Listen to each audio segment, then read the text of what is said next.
Compliments my fly, and when it goes down, I know she gon' ride. I finally got somebody I can call mine. Music licensing reimagined. I got a girl that compliments my fly, and when it goes down, I know she gon' ride. I finally got somebody I can call mine. My one time for the one time.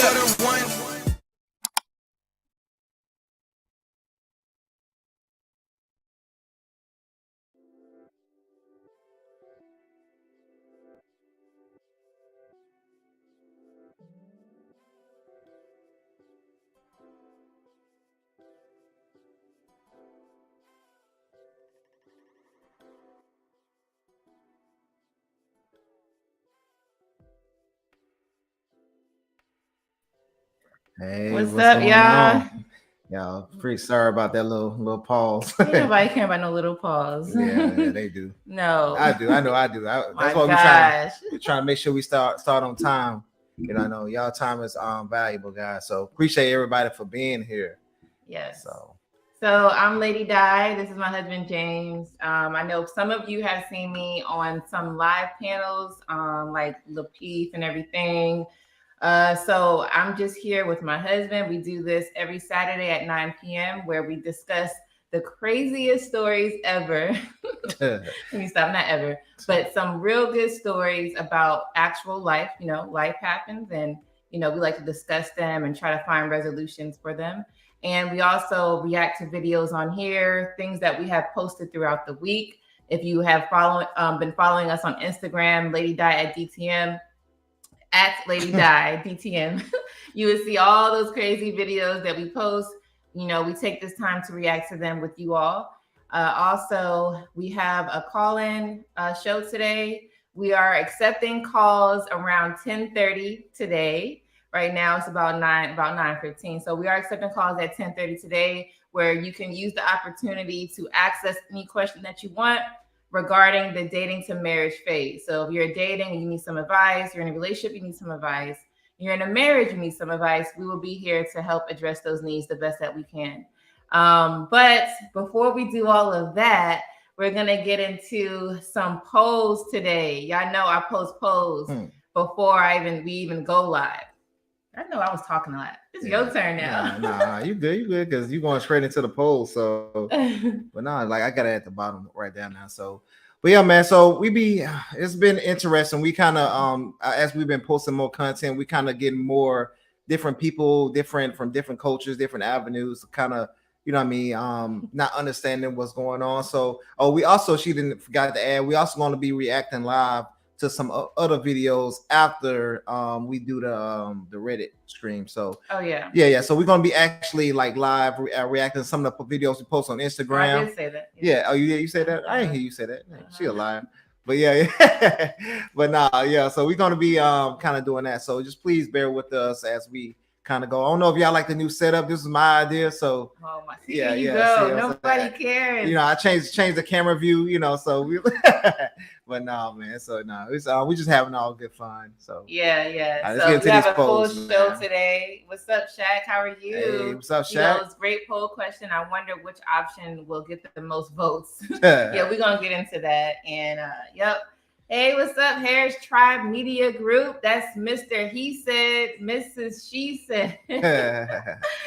I found out that you guys are from, I think, Brooklyn. So what's up? I'm from New York too, the Bronx, Okay, that dirty city. Okay. And I see someone from Trinity, you know what I'm saying? I see y'all, I'm part Jamaican, part Guyanese. So I heard them accents on that live. I was like, oh snap, okay, I see you guys. But I love your channel. Make sure you guys subscribe to their channel. They have a wonderful show, wonderful podcast.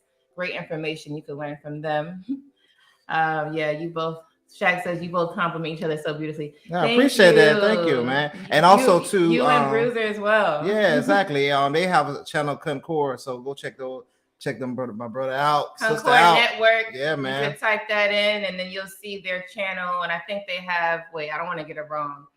They got like 50,000. Shaq and Bruiser. Wait, Bruiser and Shaq. I don't know which one it is. Oh, the family page. The family page. They just started.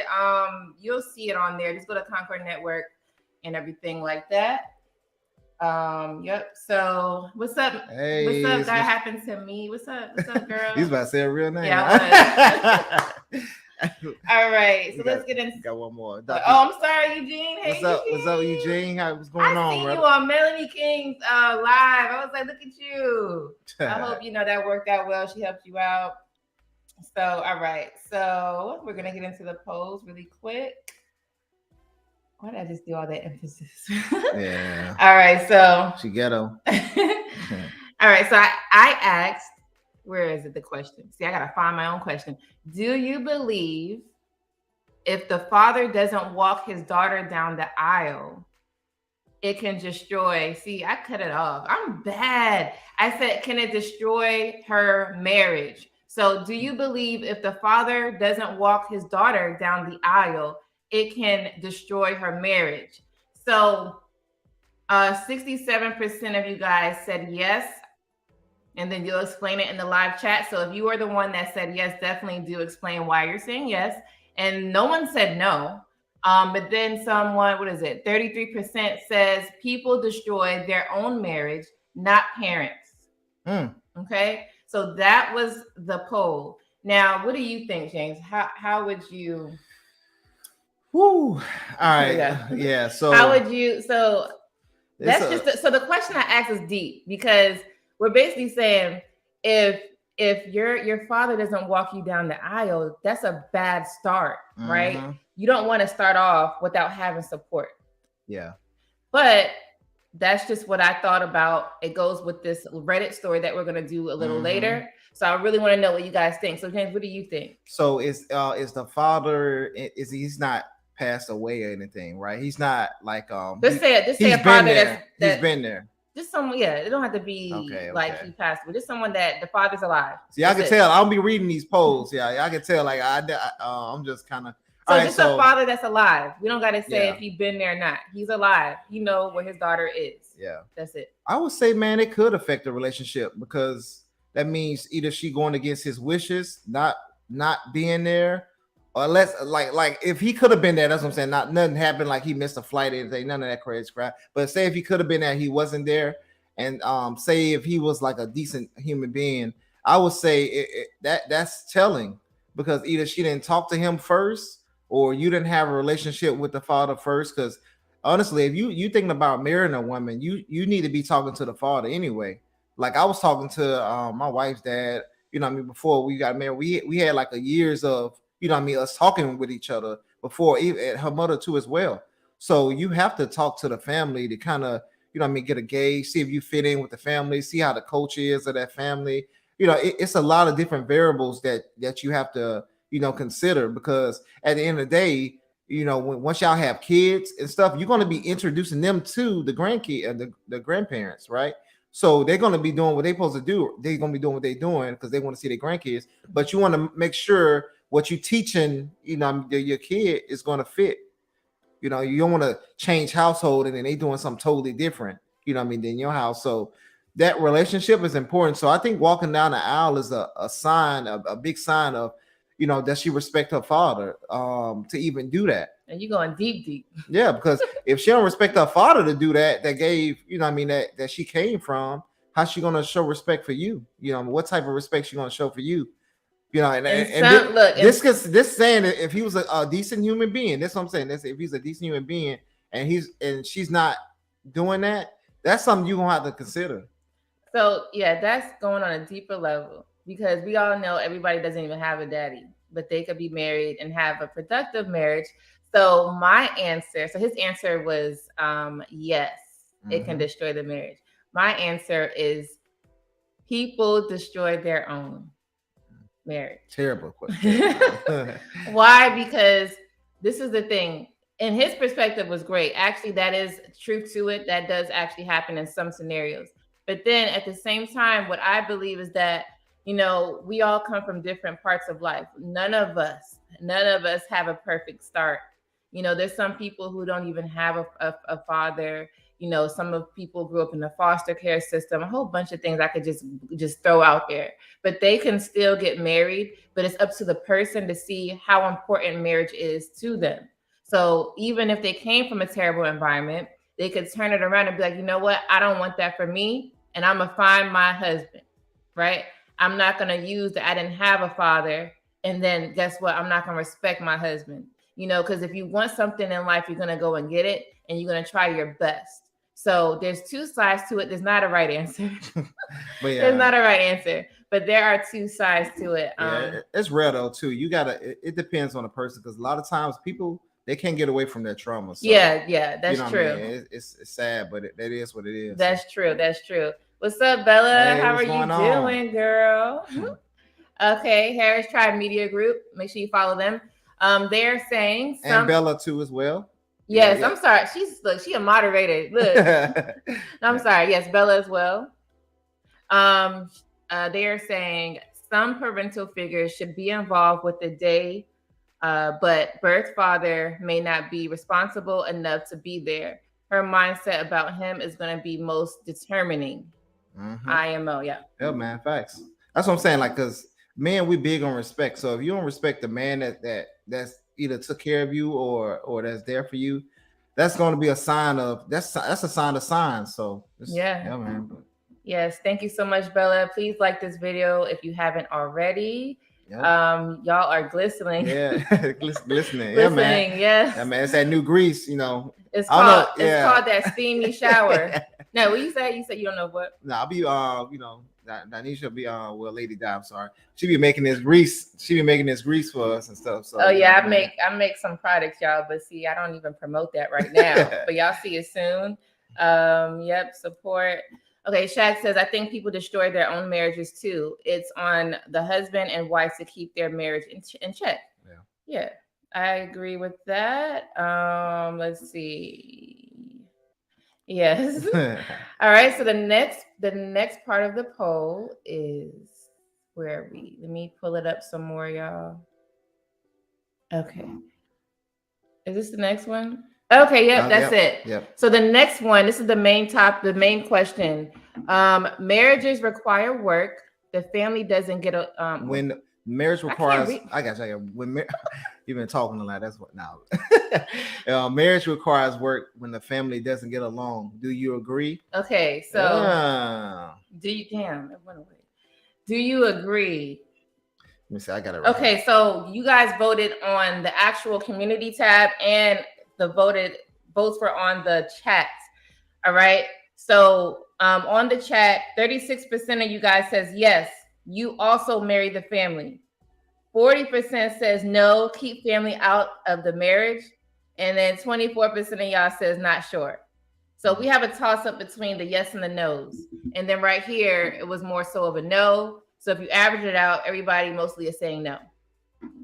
So no, keep family out of the marriage. What do you think? I say, honestly, to me, family I'm very big on family. Like, you know, getting family members involved, making sure everybody is good. Make sure I'm from the South, so we in the South I'm from like dirty South, like Alabama South, like, but we look at family like a lot different than like maybe people from the North does. So family is involved in our marriages a lot, just because like we have that Southern hospitality and things like that. So basically, we want to make sure the family is taken care of, we taking care of, you taking care of your wife, but we have like an order into it. It's not like we're gonna put the family over the wife, but I'm sorry, yeah, the family over the wife, because the wife is still gonna be the wife, right? Number one. But under that, you still make sure you take care of the family. So they do kind of get into the marriages, and we hold each other accountable. So say if I see my brother doing something wrong, I'm gonna tell him like, hey bro, you messing up. You know what I'm saying? So, or say if my mom see me doing something wrong, my mom is gonna check me like, hey, you doing wrong. She'll tell you. You know what I'm saying? So we do get more involved in it like that, but I understand where people come from. Like, hey, don't put them in the marriage. Like, say if we got something going on, right? And then I'm gonna call my mom and say, hey mom, this is what's going on. No, not like that. But say if like we out in public or something like that, and we all together in the family reunion or something, and say if I got mad at my wife and I'm yelling at her or something, like, she'll be like, no, hey, my family will say, hey, you need to chill out type of deal. So that's kind of more what it's like. So what's your answer? I would say yes. Families are important. Like, honestly, a lot of times as men, we don't take account how our mothers can have an effect on our wives. So say if my mom didn't like my wife, right? That can be an issue because she can, when she's around, when the family's around, we having family events, that can have an effect on her mentally. And then now she's like, well, dang, your family doesn't like me, blah, blah, blah. See, us men, we don't really care about the feelings too much. Either you're gonna like me or you don't, right? And we're gonna do us. But that can definitely have an effect on your wife. And then she can say if y'all get in an argument, she can feel like she by herself because like now you mad at her, your family's mad at her, you know what I mean? So and then now they kind of like make a big deal out of it when it's really not a big deal. You know, and then now she's like, well, I need to leave because your family don't like me, you don't like me, the world is against me, and all this blah blah blah blah blah, and then she destroy her life. So, well, yeah, my answer is yes, you always marry the family, because if let's say his parents, like he was mentioning, his parents or his siblings or anybody that's close to him doesn't like me, that's just causing drama. And then when we have our kids, I mean, they're just not going to know their family. Because guess what? I'm not doing. You don't like me. Exactly. You ain't see. Yeah, that's another issue. That's another issue. This is the thing. Yes, it's blood. I get that, but you cannot disrespect me and think that you about to be all kin to the kids. You have to respect the parents, blood or not. So I'm not saying we have to be all the way getting along, but we have to have some type of respect there. That's all I'm saying. So So let's get to some of these comments before we close out. It says on the couple, therefore the man cleaves to the wife. So this it says, what's up, Bruiser? What's up? What's going on, brother? What's going on? He said, hey sis, hey bro, love you guys. We all want to support you guys. Please display a small banner with your Cash App, PayPal, Venmo, etc., so we can support you guys. I always forget. Man, appreciate that, man. See, y'all know we almost be really doing it for them. We love y'all too, yo. Appreciate that, brother. I always forget. You and Just Rules be reminding me. But thank you. I appreciate that. I appreciate that. Let's say, let me see to get a couple more comments so we can finish Big. it out. What's up, Big? What's up, Big? What's up, brother? How you doing? What's going on? That boy Bruiser. Yep, at Bruiser. It says, okay, right, all right. I think where we at? Oh. What's up, Fat Boy for Life? Boy? How are you? How you doing? Hey, we're gonna have the call in at 10:30. So exactly. Enjoy the show, and we have one special guest coming up earlier. In a few minutes. Yep. So just be on the lookout, guys. Say yes, indeed, sir. We have a great week. Hopefully, all is well. Oh, sorry, they having different conversations. My bad. Look, I'll control this part. I know, right? As a Eugene said, as a marriage-minded man, this is something to think about. I always believe that I respect my woman's relative the same way I respect her. Yeah, man, exactly. And that can be a big issue in the family, kind of. And it's just, once you get married, it's like it's you don't want to have all this drama and stuff like that. So the less drama you can stop, the better your relationship is going to be. So that's just how it is. He said, how's the issue? Because I'm riding with my wife. Yeah, exactly, man. You gotta sometimes you're gonna have to put your foot down as a man, especially when your mom's acting up. Be like, hey mom, hey, you doing too much. Just relax, calm down. You okay? We good. So. Yep, that is true. All right, so we do have another special guest. You've seen him before, the actual King Smith. He has been on this channel, I think, a few times. One for sure, he was on when we were talking about divorce and dating. And then he also was on, I made a special show for him and his girl. They the dating contract. I don't know if y'all remember that live. Yep. So are you ready? But that was one of our biggest lives that we had. I think that was the biggest live, right? Yeah, we had. So yeah. King, are you ready? All right, so we're gonna pull him up. Let's see how he's doing. Get an update real quick. Hey, what's up? What's up, brother? What's going on? Hey, what's going on, James? Lady Di, thanks for having me on. You be having like the best background. hey, I be trying. I'm trying to update some things over here, make it a little smoother. Okay, so we're gonna today. This call is about. Of course, we want to update on how everything is going. But with that, if you have any questions that you have maybe concerns with, need a little assistance on as you're dating, it's here for you to ask whatever you want to ask, whatever you're comfortable with. And Okay. I know you be having some good questions too, man. So I already know you're gonna come with some heat, man. You be Okay. making me think. I'll be like, okay, let me yeah. All right, yeah. I definitely got one for y'all. First of all, let me just say, Bama boys in the building. Exactly. So I guess I'll start off with the update first. So God happened to me, aka Michelle. She's a content creator on here as well. Since we've had the episode that we came onto y'all's channel talking about the dating contract, we've been having that thing go strong. As a matter of Hey. fact, she just left the house. Actually, I invited her Oh. over for dinner. My daughter and we cook stir fry, and like that's our thing where we make stir fry together in the kitchen. Well, that's outside of Michelle's dietary, eatings or whatnot, but she still came over, and then we all sat at the table and ate. My daughter and her, they're real comfortable around each other. They were communicating and everything like that. Oh, that's nice. I love So that. that is the update. My question kind of revolves around the dynamic of Michelle and I's relationship. So y'all are in my eyes. Look, I was previously married for 14 years, so I'm Right. gonna make a statement, but I don't mean anything by it. Y'all are newlywed in my eyes to me. You know, Yeah. my relationship with Michelle, we've been dating for less than a year. Y'all's content are about dating to marriage support. It's showing a union in a positive light as you're combating the narratives of the modern dating landscape, which kind of in some eyes it looks like trash. Yeah. So my question is this: people often say that you shouldn't invite other people into your dating, into your a relationship, and things like that.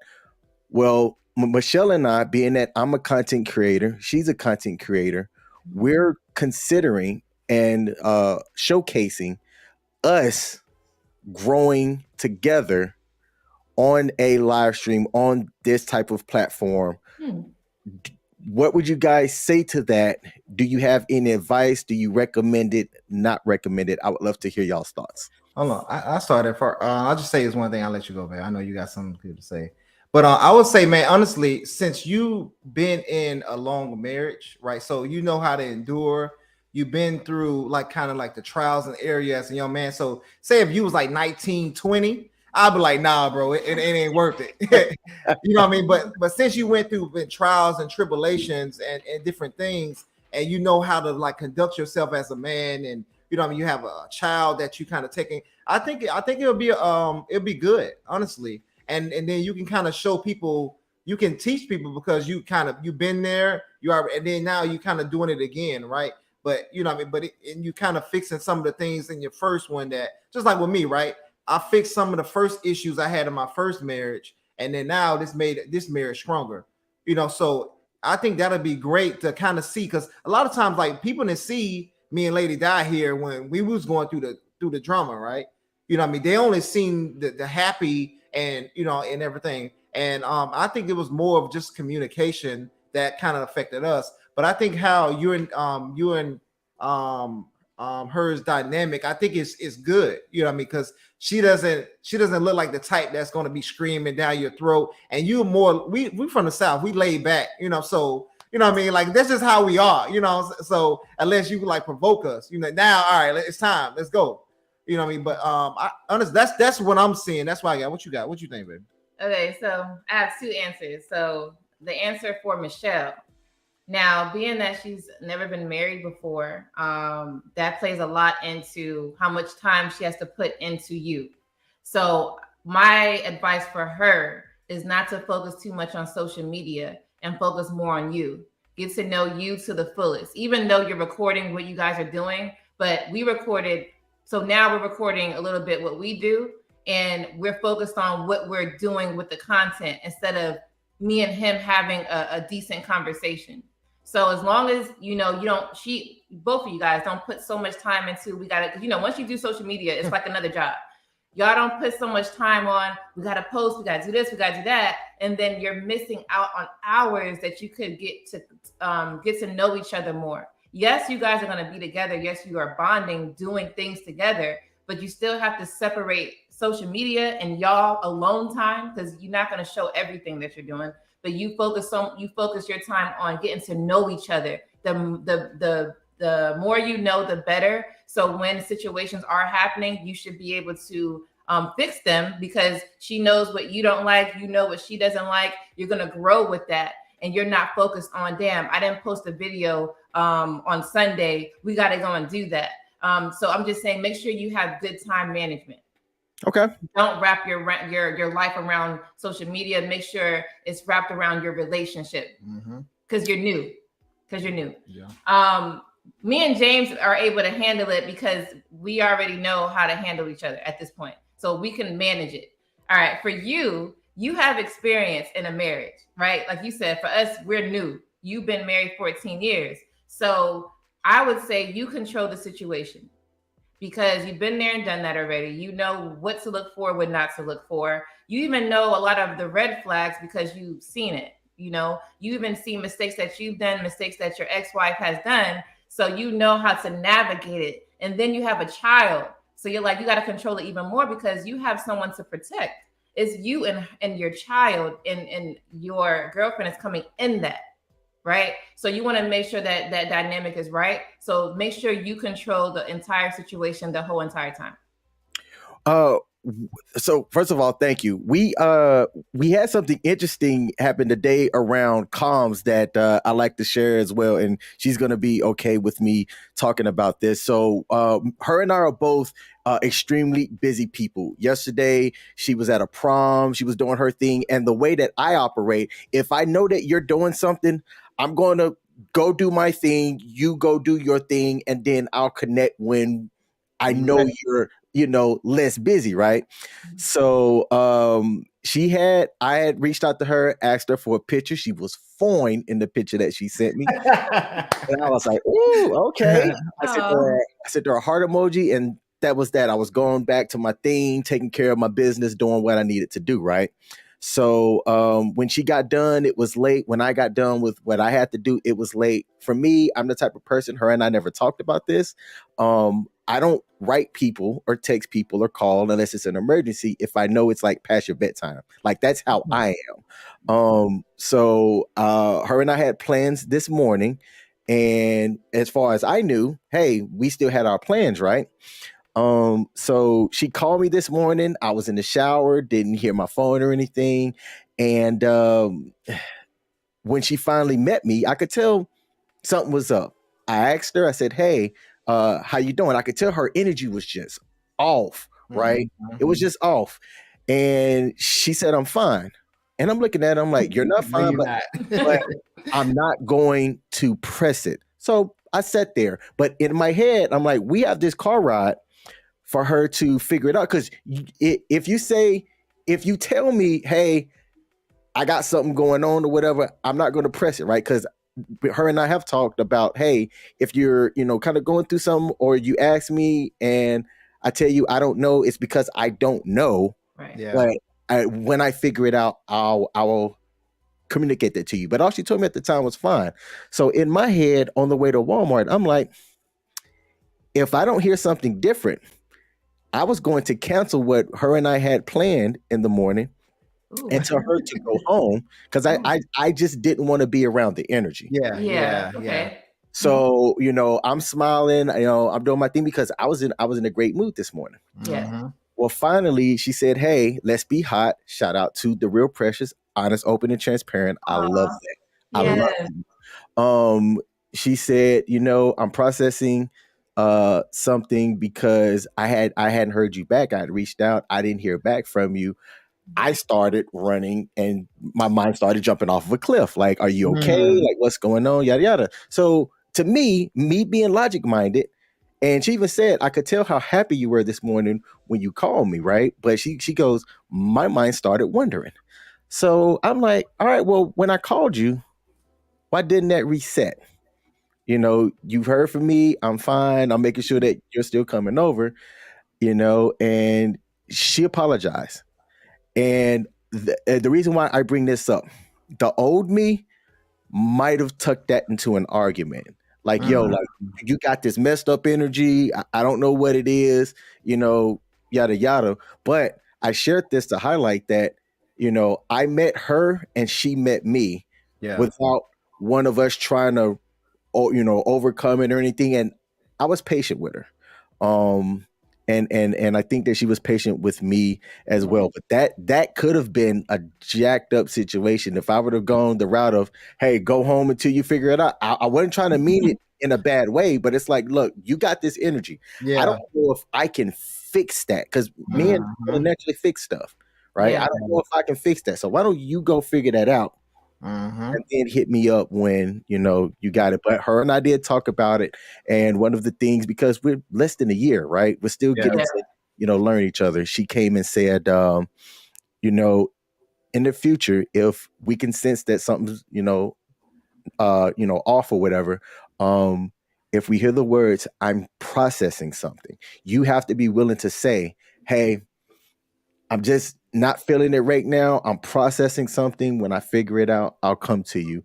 Mhm. We learned that that's a way that we can help, because I had asked her, I said, "Why didn't you say that to me earlier?" Yeah. Hmm. I Now did. that's good. I didn't know how Yeah, to. now that's perfect, man. Honestly, because a lot of times that's something that most people have a big problem of doing, right?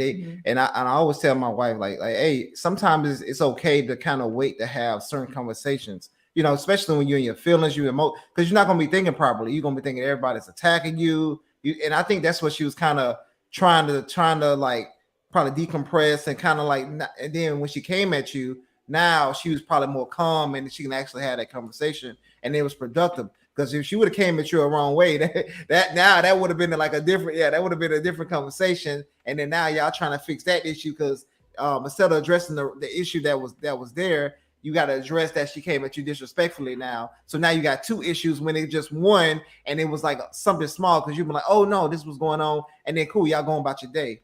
So I think that's I'm glad you brought that out because a lot of people can learn just from that, just by doing that and waiting to have certain conversations. Because honestly, a lot of this stuff is really not that big of a deal. And it's not the sum in the end, but you'll lose somebody from being disrespected compared to that situation. Mm-hmm. Yeah, so I like the result. I like that both of you guys were patient. And even though you could have turned it the other way around, I'm glad that you didn't. So I would say, moving forward, obviously, to just be patient. If it was that bad, she wouldn't have came to meet you anyway. She would have kept her energy where she was at.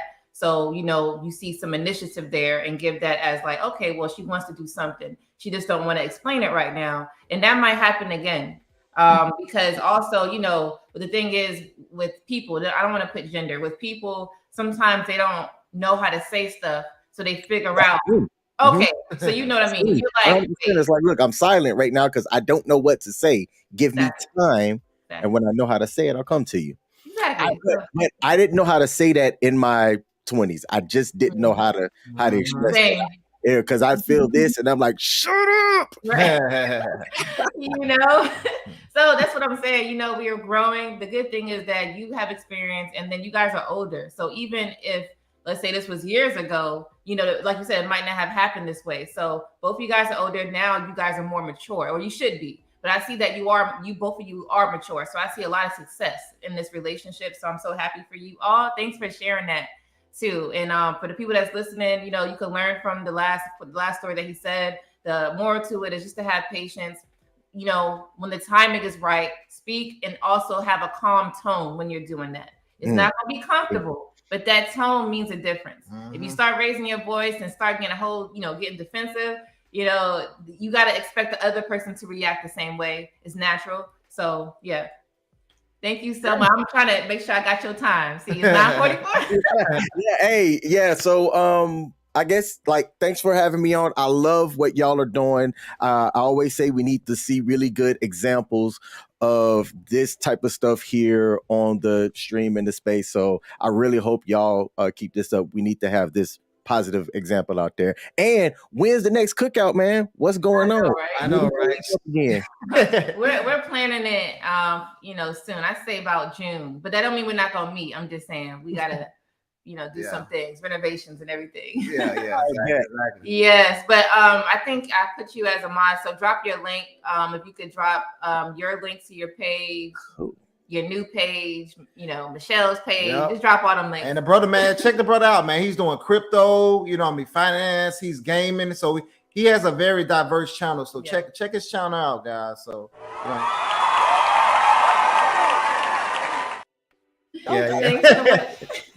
Thanks so much for being here. We'll talk soon. All right, y'all. Take care. All right, peace, brother. Oh, I'm so sorry. I just cut you. I'm sorry. All right. So that was great. I see y'all going in on the chat. Yeah. Let me catch up. We were trying to respect them talking, not looking so much at the chat, guys. So, but we're gonna kind of address. So I seen a lot of good stuff. Okay, and I think we already did these, so we up here. Let me look, because you skipped last time. Skipped last time. All right. What's up? How are you? Hey, how you doing? What's up? Oh, this is talking about the family. Yep. So, hey, what's going on, King Strong? How are you doing today, tonight, this evening? I think we stop right here. All right. So Eugene says, by the way, speaking of marriage, this past Wednesday, Kendra Davis, aka the Crimson Cure, tied the knot with somebody. Yes, I read that. I didn't know that. It's amazing. See, my wife don't even must tell me about this stuff. We got so much going on. I don't even remembering everything. Yo, y'all, and the Reddit store is coming up, guys. So I'm sorry for the people that's waiting on it, but it's on the way. We got something good. Okay, for the couple, how did y'all know each other? Was the one you talking about us? Yeah. So quickly, let's see. So what I seen for me, it was like he showed that he was a good person long term. He had long term qualities, which was commitment. Commitment is big for me. If I know that you're committed to me, then I don't think we should have too many problems, because no matter what happens, you're staying.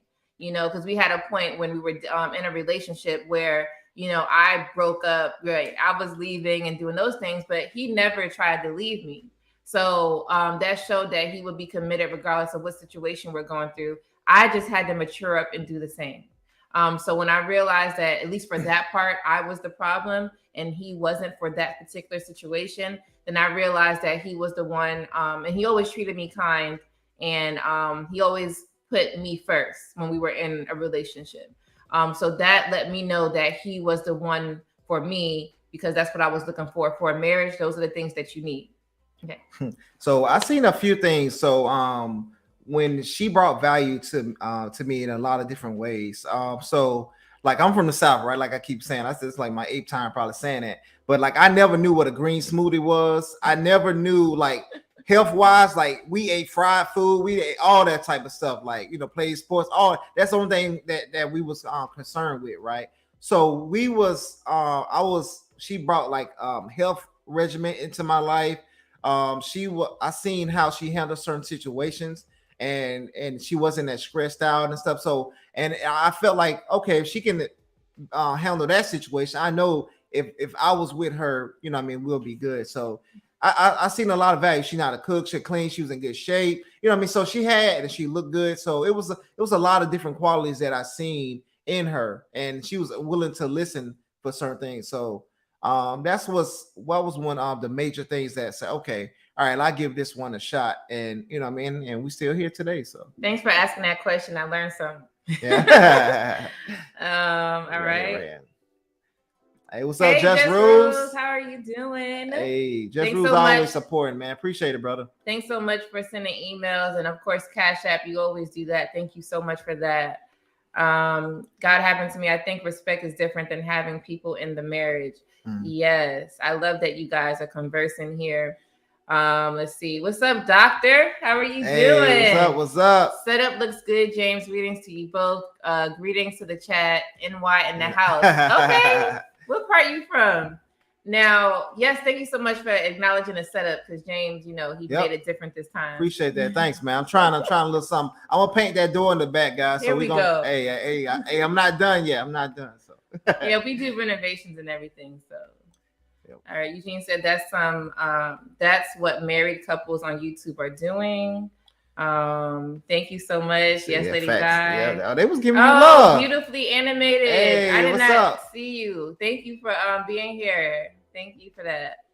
Shaq says great advice, Lady Di and James. Thank you. Appreciate that. You. Thank y'all. Okay, beautifully animated says if you're dating in these YouTube streets, be careful. People live for the drama. Yeah. They don't want you to be great. Exactly. That is super true. Super true. And that's why we want to bring a different vibe, to this channel and to the YouTube spaces. So people can actually, like, if people want to be positive, you see more people positive in our chat. And that's what we love. And we're just trying to grow that and grow and grow and grow. And then now we be the majority rather than us being a minority. So yeah, that's how we need to be. All right.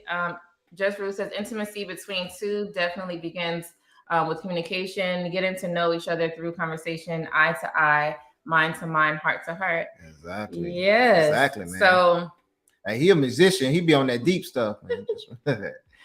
Rocket says, please don't force people's feelings. Women are different. Yeah, that is true. Thank you so much for the support on the Cash App. And God Happened to Me says, one of the beautiful things, and this is God Happened to Me is actually the actual King Smith's girlfriend. This is the one that he was talking about. One of the beautiful things about me and King is that we spend time being honest, open, and transparent. Shout out to the Real Precious. I'm grateful for our communication, even if I'm delayed with it. Very good. Very good. I like that. All right. So we're going to start getting into what we doing, Reddit. Yep. The actual King Smith says, Di's good at hearing the things that's unsaid and offering a unique angle of thoughts or thought. Thank you so much for that. Thank you for the feedback. I call her the male whisperer. So that's what Hustler and Muscular. What's up, what bro? Up? Hey, man, we're going to have a call-in show later. But not a panel call-in show. We're going to have a call-in show of if you have a question regarding or pertaining to dating to marriage. So if you're dating right now, I think that's what you're doing. You got a question you want to ask James, or you want to ask me how to understand ladies that you're dealing with, or any type of question for James, definitely do that. We're going to drop that at 10:30. So we're doing that today. All right. Oh no, MALE. What? Oh. Yeah, that one. My bad. You know how we country boys talk, man. My bad. All right, so we're gonna get into this Reddit story, y'all. So what was Grab your popcorn. Let's get it. What's the title to this Reddit? You don't know the title.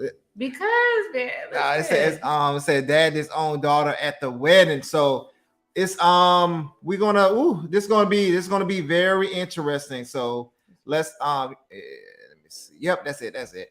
Yeah, so it's gonna be very interesting story, guys. So please get your popcorn ready. And we about to get it, man. So let's go. All right. 1 second, y'all. I'm gonna get my Instagram on. I have the video up. Yeah. Y'all get ready, get up, because I know y'all been sitting here for almost an hour now, possibly. So make sure you are ready. Sorry. This Reddit story is not going to be that long, but it's a very interesting one. But I want to make sure I include Instagram real quick. I know y'all she need to hurry the hell up. Yeah, and I picked this video too, guys. So because I don't think how much loyalty for men is understood. Like a lot of times, people take for granted how men look at loyalty, and if you're not loyal, it's very hard. I'm not gonna give the story away, so you guys will see. So let's go. Let's get it. She supposed to did this earlier, guys. So you All right. So my Instagram is up. So here we go. All right, let's get it. All right. Wait, hold on. Let me click. Is it this one we use? use? Yeah. I think it's that one. All right. Hold on, y'all. Okay, so it is this one. Bam. Tori. My family used to be really close, but that changed in 2003 when my dad, 55 male, discovered that my mom, 54 female, was having an affair with John, 54 male, my dad's childhood best friend. He was basically his brother back then, and he was my dad's best man in his wedding with mom. He begged her to stay and work things out, but my mom ended up leaving him for John, and eventually they got a divorce and my mom ended up marrying John 5 months later. My twin sister Sarah, 27 female, I'm sorry. It's so much fire at the beginning. Can you just give a replay real quick? No, I'm just gonna start it over right quick. It's just 20 seconds. Hey, y'all, I gotta pay attention to this one. Dang. Backstory: my family used to be really close, but that changed in 2003 when my dad, 55 male, discovered that my mom, 54 female, was having an affair with John, 54 male, my dad's childhood best friend. He was basically his brother back then, and he was my dad's best man in his wedding with mom. He begged her to stay and work things out, but my mom ended up leaving him for John, and eventually they got a divorce and my mom ended up marrying John 5 months later. My twin sister Sarah, 27 female, was always the stereotypical daddy's girl. Dad spoiled her a bit more than the rest of us and she was basically his shadow back then, and that's why it was really surprising to us that Sarah chose to stay with our mom after the divorce. Back then me, 27 male, and her were the only ones to still live with our parents. We have other 4 brothers. I choose to stay with dad and Sarah choose to live with mom, and in the weekends, she come to stay with me and dad. I choose to stay with dad and I occasionally went to mom's house. To say that the divorce and my sister choosing to stay with mom messed up my dad is all right. In case people are just coming in. In case that wasn't. Who is making the sorry, y'all. No, but go ahead. I'm serious. Who was making the noise? Okay, in case you guys didn't catch on, because I know it's probably fast. James, break it down. All right, so this is it's a brother's perspective. So it's a brother and sister, they twins. So it was the dad was 55 years old, found out that his wife was having an affair on him and cheated with his best friend, his best buddy that he grew up with. And they got married 5 weeks later. Even though he begged for her to stay with him, she still kind of left and did her own thing, right? And they got married 5 months later to the childhood best friend. So that's kind of what's going on. And after when they got the divorce, the father thought that both twins was going to stay with him because he got betrayed. But no, she wanted to live with the mother, right? Because it's a woman, it's a daughter mother thing. So as a man, I can get why she did what she did. But even though he was betrayed, that's kind of what's going on right now. So all right, let's get back to it. It's an understatement. He tried to act like he was okay in front of us, but every single weekday for the year following the divorce, I could hear him cry himself to sleep. After the divorce, the relationship between Sarah and dad didn't change that much. He started to spoil her a bit more than the usual and still remained the usual super dad, showing up in every parent-teacher conference, ballet recitals and soccer matches, and being the most present dad possible. Things started to change when she suddenly changed her mind about med school. Our dad is a surgeon, and she always said that she wanted to follow his steps, but mom and John ended up pressuring her to change her career path to become a lawyer. Mom and John are both lawyers. During her studies, John started mentoring her and they become really close. After she finished her education, he got her a job at his law firm. Onto the issue, in 2017 Sarah got married. My dad was absolutely thrilled about her wedding. He gave Sarah a blank check for her dream wedding. To be fair, he did this to all of us. He really liked weddings. But in Sarah's case, he was really excited because she is his only daughter and I always remembered him talking about walking her down the aisle. Like every wedding that we went to, he always said to her that he couldn't wait for the day to walk down his little girl down the aisle. One day before the wedding, Sarah drops the bomb that dad and John will be walking her down the aisle together.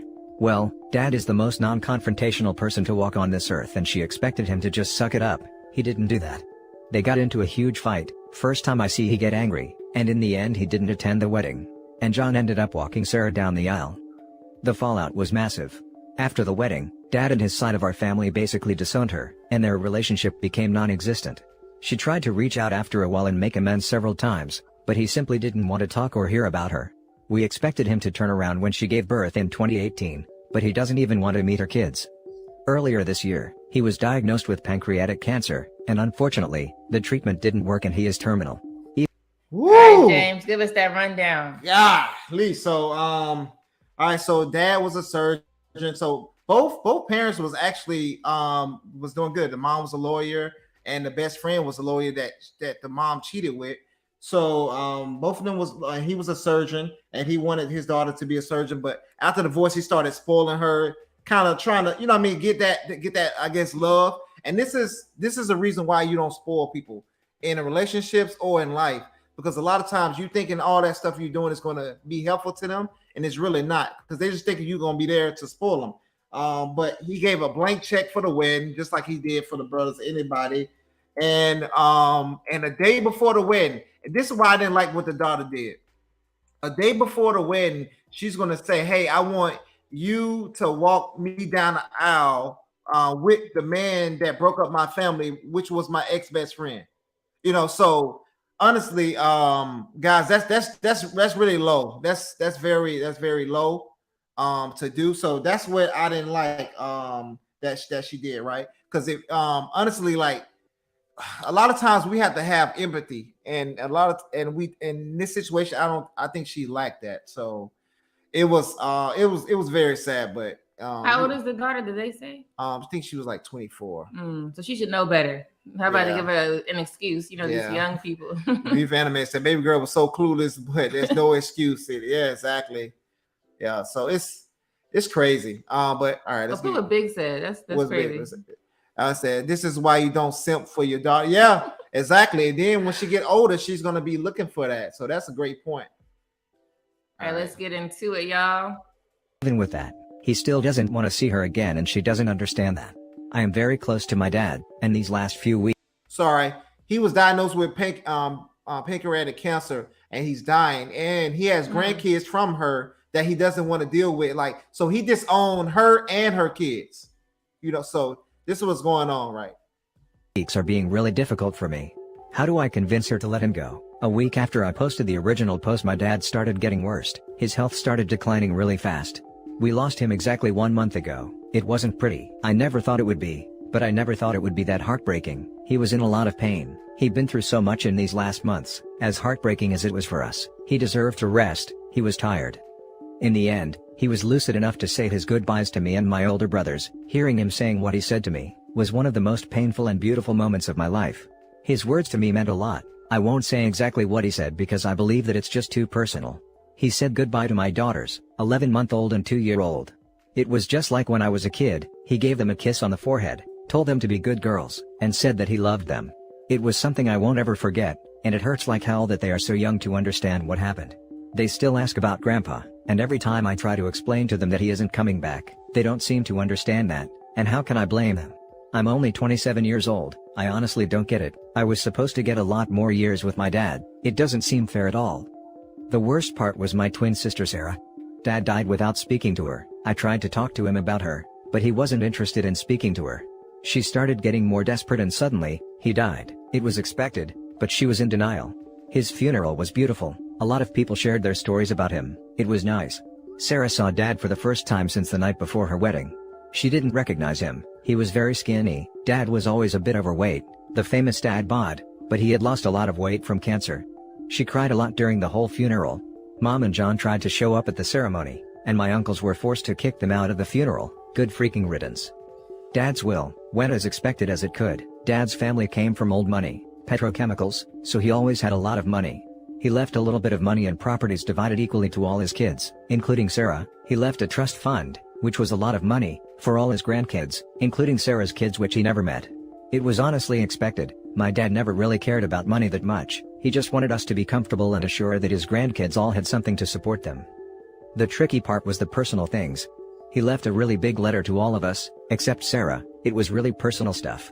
In my letter he spoke to me about our story, about my childhood. It was really nice. I must have read the letter like 100 times and I cried every single time. One of Dad's favorite hobbies was photography. He was quite an enthusiast, and the subject of his photos was pretty much our family, when he and Mom were together. Later it turned out to be just me and my siblings.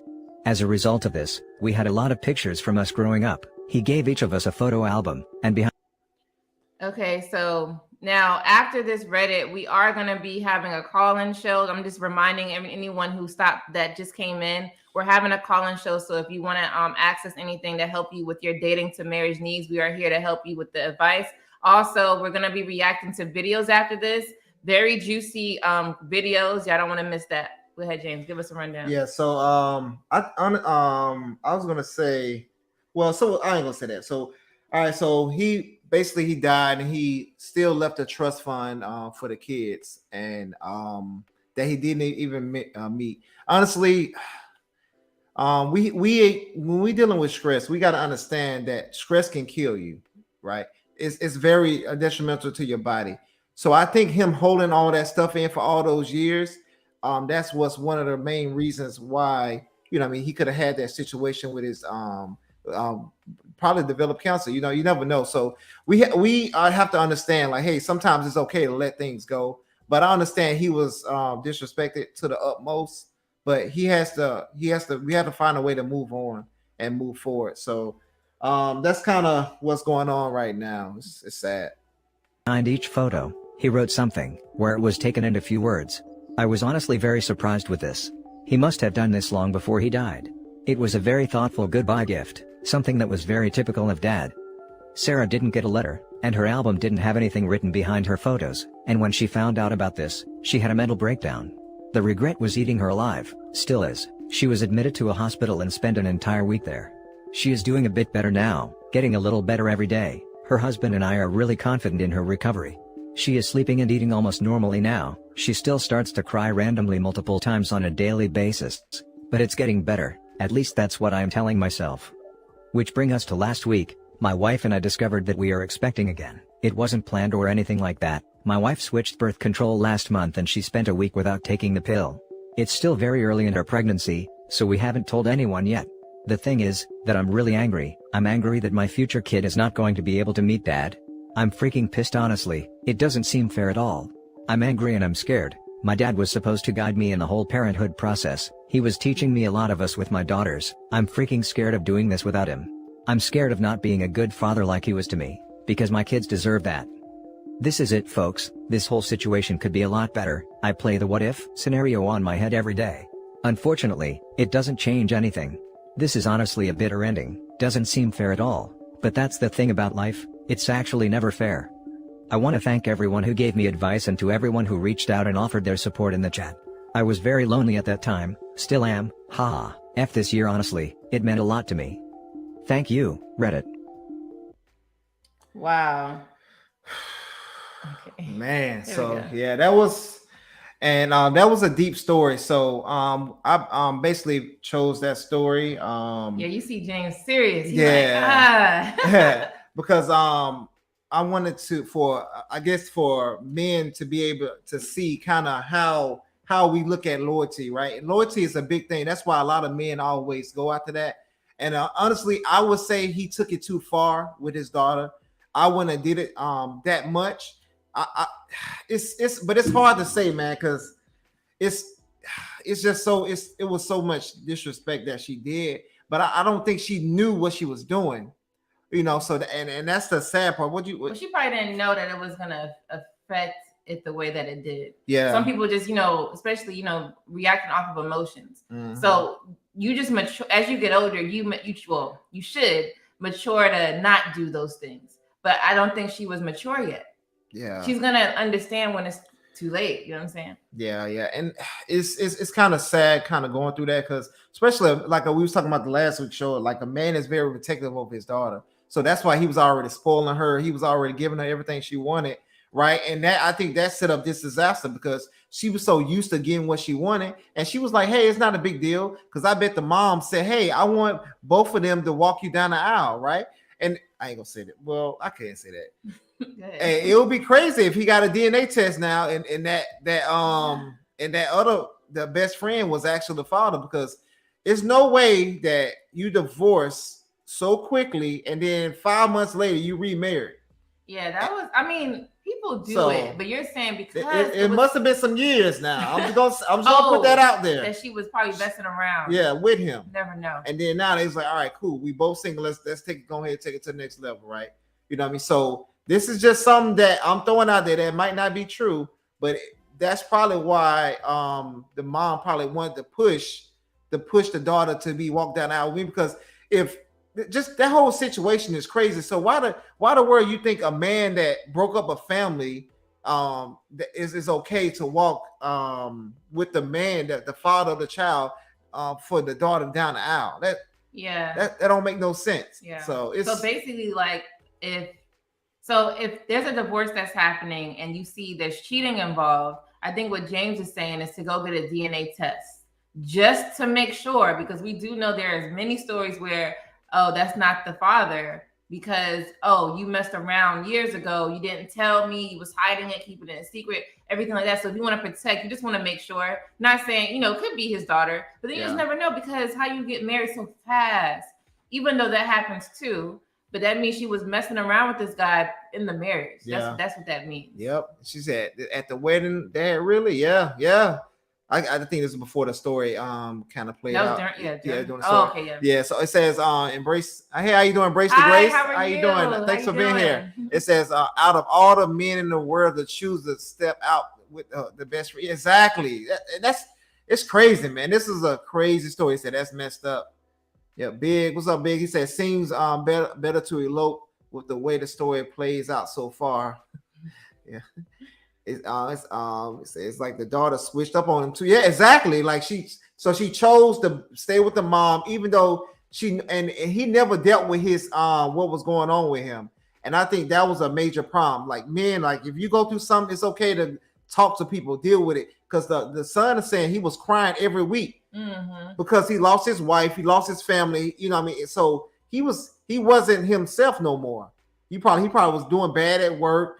And he already came from money, so he was good with them financial wise, so he didn't care, but it's just sad to kind of see his development, him going down, and then now the daughter had to be in a psychiatric hospital because she didn't understand how loyalty affects men. So men, if you have daughters, teach your daughter how important loyalty is to you, and so when she gets with her man, or she doesn't do things to you that's going to mess y'all relationship up, right? Because a lot of times the daughter would choose the mom side, and and then now the dad say, hey, I don't want nothing to do with you. Now you like, hey, my dad is no good, because you don't understand. Hey, men look at loyalty a totally different way than how women do.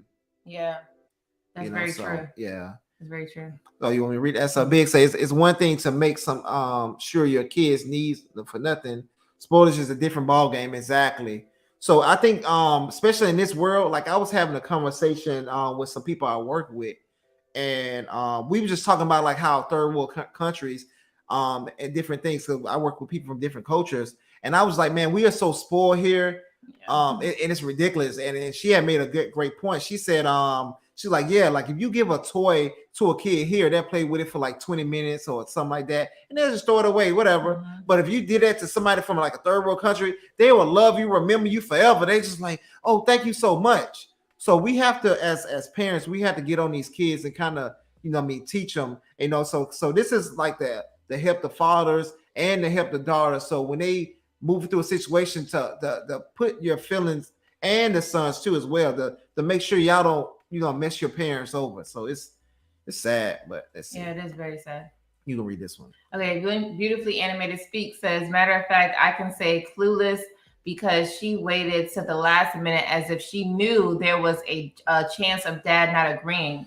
Baby girl was just stupid. Hey, you got a point. She has a point. Yeah, exactly. I think she knew that was gonna be bad. So that's kind of why she did what she did. Yeah, that's a good point.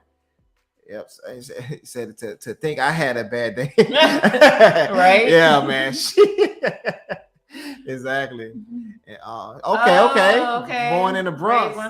Okay, yes. White Plains Road over here. Okay. That's what's up. All right. Yeah, man. So let me see. She chose her stepdad to give her hand in the marriage. Yeah, that was deliberate. Yeah, exactly, man.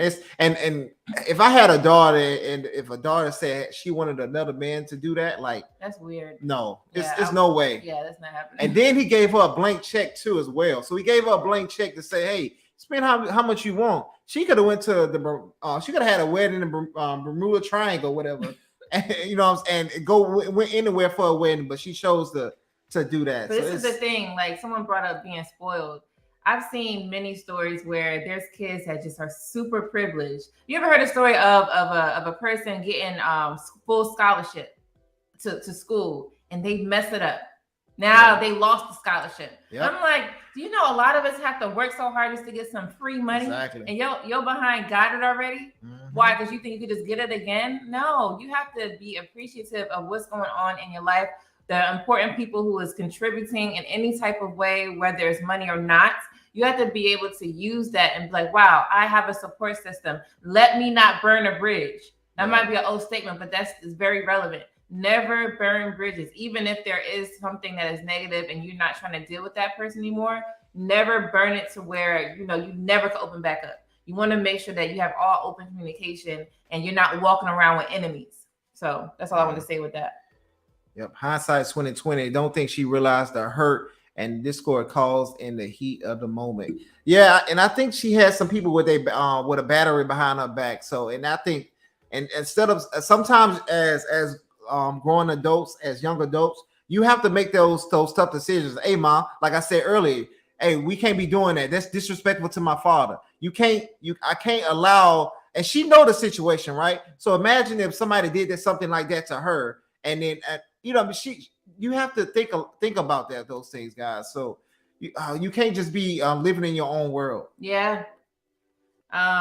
Embrace says mandatory DNA test should be required before any man signs a birth certificate. Yeah. I don't care if the couple is married. I agree. I had to put that up there because I feel the same way. I don't give a damn. Even if, not that I was doing anything, but even if James felt that he wanted to get DNA test, go ahead. Yeah. But it's not even about that. I think that, like you're saying, it should be mandatory. Mm-hmm. When you have that baby or, the birth certificate process, you need to get a DNA test. Yeah. And I'm talking about it's forced. I'm saying from the hospital itself or wherever you have your child, doctors, midwives, it should be required before you sign anything that you make sure that this child is, pertaining to the father. It should definitely be that way. Yeah. I agree to that. I would say I'm waiting on the results right now. But like I was saying, no, but yeah, man, like that's facts. So it's I said the mother didn't give a damn about the whole family exactly. And I think that's what the person, when I say the batter in the back, that's what a person, I think she manipulated the hell out of their daughter and baby girl,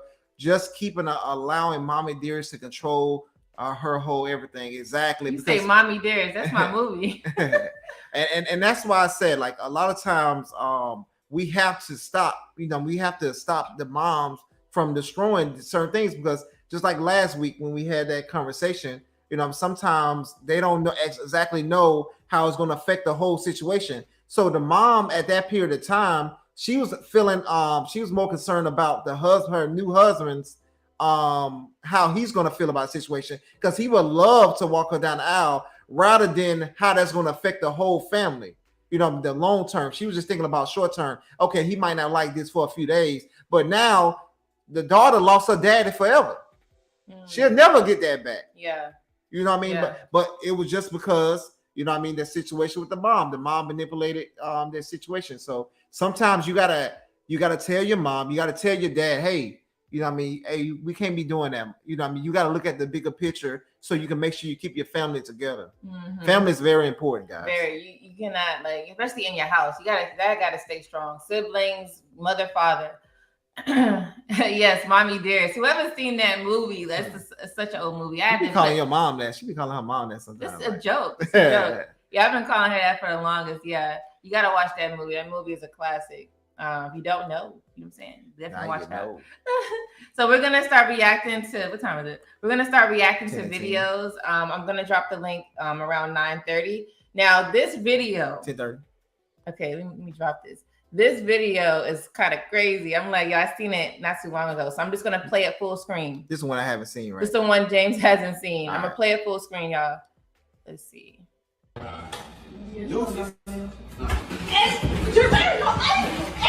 I'm sorry. You know what I didn't do? I didn't tell you what it was about. No, you gotta tell me what it's about. I do. Make it make us. I want to see us like our face. Like I'll be looking at your face. Sometimes. Oh no, I want to tell you what it's about. I'm so sorry.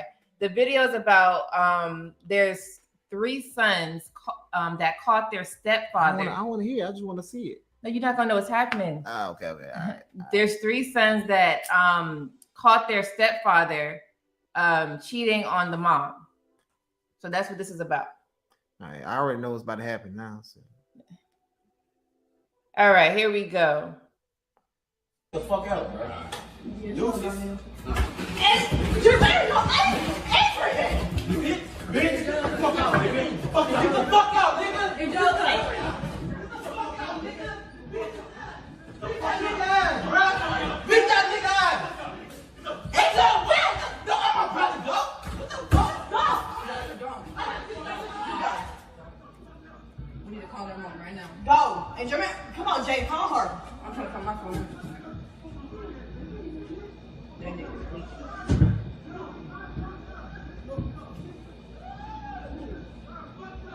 Yeah.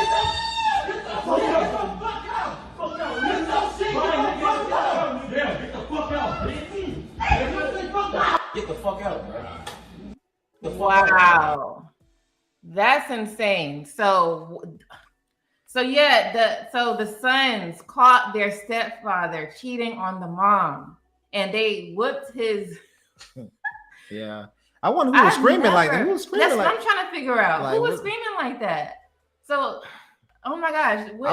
I would say, man, honestly, like, I would say, how did they find out about it? Well, no, they said so. That's why I meant to put the title. They caught him.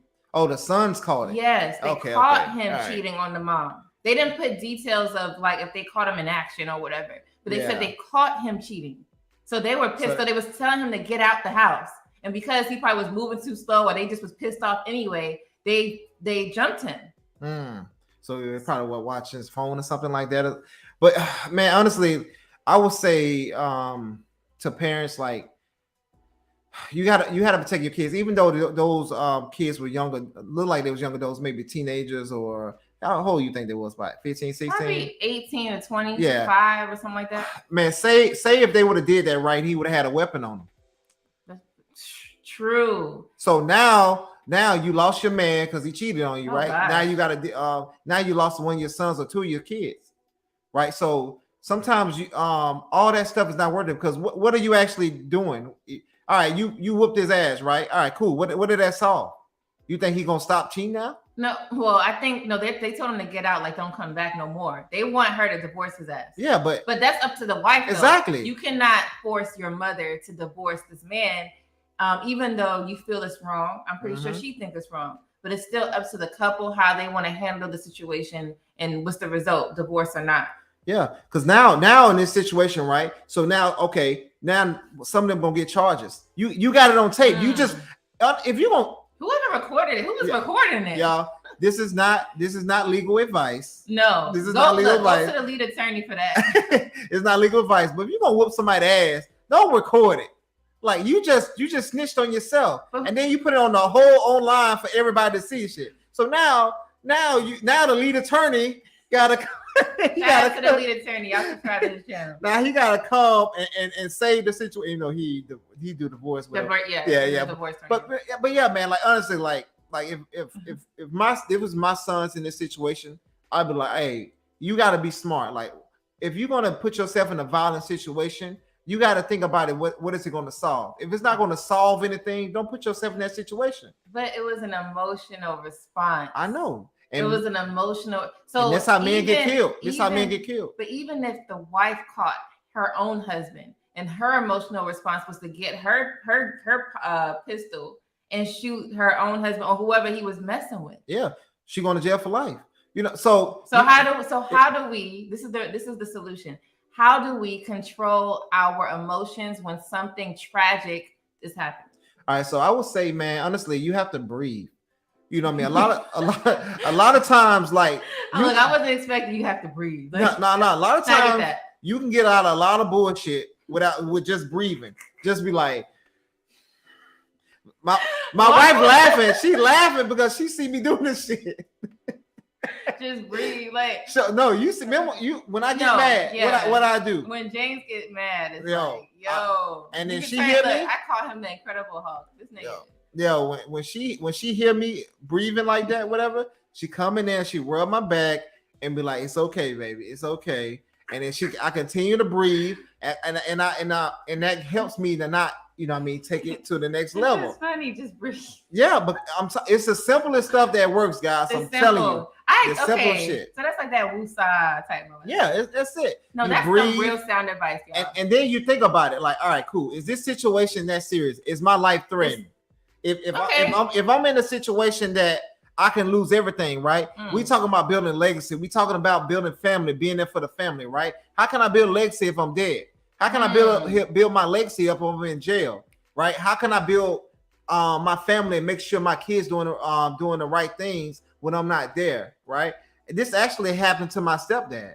You know what I'm saying? And then they put my family in a little bind because he wasn't able to kind of control certain of the things that was going on, right? But we learned from it, and I was able to see that, and I learned from it. And he talked to me, he sat me down, and we talked about it. You know, so as a father, you're gonna have to do a lot of teaching. You know what I mean? It's just not about working, about the finances and all that stuff. You're gonna have to teach your sons, you gotta teach your daughters hey, is this really worth it? I like that you're saying, is it life threatening? Because I'm like, okay, but that put a spin because all these situations that we're talking about, unless it is life threatening, but this wasn't the case. If it's not life threatening, you don't have to react so violently for it to be a life threatening situation. So I like that you're saying if it's not life threatening, don't take it too, even though it's serious, but don't take it too serious to where you're trying to end a life or end your own. Also, to breathe. So you're seeing something that's gonna you're gonna like black out. But then this goes into mental health. You want to make sure you just take in, like, okay, this is happening, but let me not react. So let me just breathe, walk away. Pretty much is what it is. Think about, this is not life threatening. This is not life threatening. Walk away. Think about that. It's not worth it. It's not worth it. And then you come to your sense of reality, because no one wants to get locked up. You come to a sense of reality and you're like, yeah, no. What I'm going to do is, you could record for evidence, whatever the case is. Sometimes you do have to record. And then you literally leave. Man, I actually been in situations that I actually wanted to, like, I ain't gonna say it online. I know I know the feeling. Look, this is coming from an experience. Listen, I'm telling you, this guy. I've been in situations that I wanted, what I'm saying, but I had to do what I'm telling y'all to do. And it's work. The thing with James is he could be like that, but he is so calm throughout most of his days. Like primarily, he's so calm, and I always try to learn from that too. Like, how do you, even though these things are happening, how are you calm that way? So what he's saying actually works. And it works for me. I had to learn those things too, and it's a great skill to obtain. So you gotta be able to let stuff go, guys. And a lot of people in jail. They say all the real niggas in dead in jail. Yeah, you real and you dead in jail. You know what I'm saying? So you got to think about it. He said all the real ones dead or in jail. So that means he ain't real because his ass still he free. You know what I'm saying? So you got to actually listen what these rappers be saying. Because he out here free rapping about it. He ain't in jail. Oh God. So you have to understand, like, all that stuff is not worth it. You know what I mean? So shout out to Young Jeezy. Let me get into the chat, y'all. So hold on. Let me play this, and then I'm gonna drop the link for y'all. If you do, if you have some questions you want to access from the dating to marriage topic, definitely call us. But let me drop my call in video. Or if you want to say something about any of the videos, that we had too as well. You're like, because we can get a perspective from you guys too as well. So what y'all think about it? Don't relax and take notes. Niggas just need to wake up. Niggas need to relax and take notes. Niggas just need to wake up.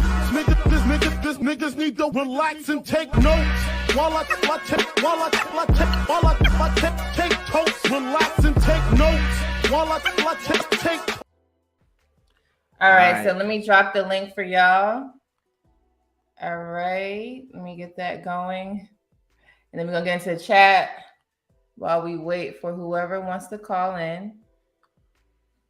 All right. So try to have a few questions, up to 3 questions ready when you come up here. All right. If you wanted to say something about the comment. Or that too, All right. Hold on. I'm going too far. Okay. Yeah. Here we All right. Here we go. Yeah. Keep going. Here we go, y'all. Here we go, right here. Yep. All right. I say I'm finna be an ass whoop. Yeah, man. I think this is about the last video. Oh, right here. Kids traumatized, divorce. Right here. Yeah, all right. It's Travel One says, kids are traumatized by divorce. She loved her dad and mom new husband was good to her, so she felt torn. Exactly, yeah. So the daughter wanted to include both in her wedding. Oh, yeah. I'm sorry, that was it. That's what I said. Yeah. All right, here we go. I'm so sorry, y'all. Is someone screaming? Okay, this is it. Yeah, exactly. Yeah. Who was screaming like that? Yep. Like, I thought it was all guys. I know they're not. Maybe it's whatever. Hey, what's up, Marcus? What's up, brother? How you doing? Hey, Dr. Eugene, we see you in the back. We all just gonna get the rest of these comments, brother. All right. Okay. So Harris says she got 3 boys. They all listen to King Von. King Von. Good luck, cheater. Oh man. Yeah, exactly. That's funny. He said that's not their business. Yeah, man. Right. They shouldn't have been in that, and they it's kind of bad. I wonder how the relationship was with him. Yeah. So all right. So we got some calls back here. We got a couple people. What's up, Jones boy? 84. What's up? What's going on, bro? What's going on, man? Hey, what's up? How are you doing? Yeah. So violence is never okay. Of course, every emotions are flowing. Cheating is wrong. Let the mom make the decision. Exactly. She should have kicked him out, though. Yeah, man. That's it, man. That's all you gotta do, guys, man. You don't have to do all that violent stuff. And we've been doing all that crap, showing how big and bad we are, and look how we are as a people. So, all right. So we got some calls right here. Definitely, you guys be patient. I'm gonna pull up whoever came first, which is Eugene. Are you ready, Eugene? All right, here we go. Hey, hello. How you doing? Good. How are you doing? Yeah, I'm doing fine. Okay, great. So, looking at both of these videos, they seem that they have something in common. It's all about stepdads and how the children react to the stepdads. I know the first video, the daughter was actually about her relationship about her mom more than the stepdad. And and I think somebody touched on it. The mom had been on the daughter, right? That's why she wanted both dads to walk down the aisle with her. And keep in mind, this was the man who betrayed the blood father and the best friend. You're right. So when the daughter, you want both of them to fall that out, it seems like he felt like he was betrayed twice or maybe 3 times. Wow. Whereas the other video, the kids were protective of the mom and and rightfully display their anger towards that stepdad. Exactly. On the mom. So, and wow, I mean, they were protective. That's a great point. I didn't think of it. I'm glad you brought that up because you see how they was quick to protect the mother's feelings, but in that first video, nobody protected the father's feelings. Right. Only the son did by staying with him. That was it. But everybody else the daughter was kind of gone. Wow. Dang. Well, actually, the son and his brothers, believe it or not. Didn't he have brothers? The first video or the on the first video. Yeah, I think he had a twin. It was just a twin. It was a boy and a girl. I think that was it that the father had. Yeah. Oh, okay. Yeah. Okay, that's what you're saying. Yeah, but when you're going through one thing I've noticed is when you're going through the divorce, not that many people talk about how the kids are going to react. Mm-hmm. And everything like that. And I think you're the very first one who have touched on it. Yeah. Exactly. Okay, exactly. And it's, because kids are important and it's a big part of the family. So it's kind of like we got to include them too, even though, they're not responsible for all of that. But, we don't want drama with our own children. So we got to try to keep it some way leveled and balanced on that. So. Yeah. And this also showed, and you know what? And also realized that cheating was involved in both of these videos. Yeah. And we must. This was I didn't realize they were together. I tried to. Okay, there was. So. Yeah. And in both cases, you see what effects it has on the children. Yeah. Yeah. It does. Wow. Dang, that's a good point. Dang, we must think about it. I'm glad you came up and dropped this knowledge on us. We wasn't even much thinking about like comparing the two videos. So dang, that's what's up. Very good comparison. Dang. Yes, and this shows where for one thing, cheating is wrong, and for the life of me, I don't know why people decide they want to cheat. And I also think before you get married, much less bring a child to this world, you want to make sure that you vet this person properly, or what have you before you get into a marriage, because remember, it's a lifetime thing. Yeah. and and it's going to and the situation is, it's going to be something else when you bring a child into this world. Yeah. Exactly. Yeah, that's amazing perspective, Eugene. You always come in here with some knowledge. Thank you so much for that. I see why they call you Doctor. Yes, thank you so much, Eugene. I'm gonna drop you. You can definitely stay and enjoy the show. Thank you, appreciate it. All right, thank you so much. Bye-bye. Okay, so next we have Fat Boy for Life. Are you ready? Okay, got it. Hey, what's up, brother? Finally, we get to meet you. Yeah, I've been intending to call in for a while. Yeah, I know. Yeah, how's everything going? Good. I just got out of a situation, so that's why I've been absent for a while. I had started dating again. Oh man. Okay. So tell us about that. So you got out of a marriage? Yeah, I've been married 3 times. Oh man. Yeah, so I've been married 3 times. I started dating again. Started dating a woman. She's a lot younger than me, 32. I'm 45. Okay. I stay in a small town in Georgia, so I make the Southern boy, Southern. Yeah, all day. Oh yeah, we right here on the border. You on the border of us, so okay. Wow. Alabama. So yeah. She moved here from New York.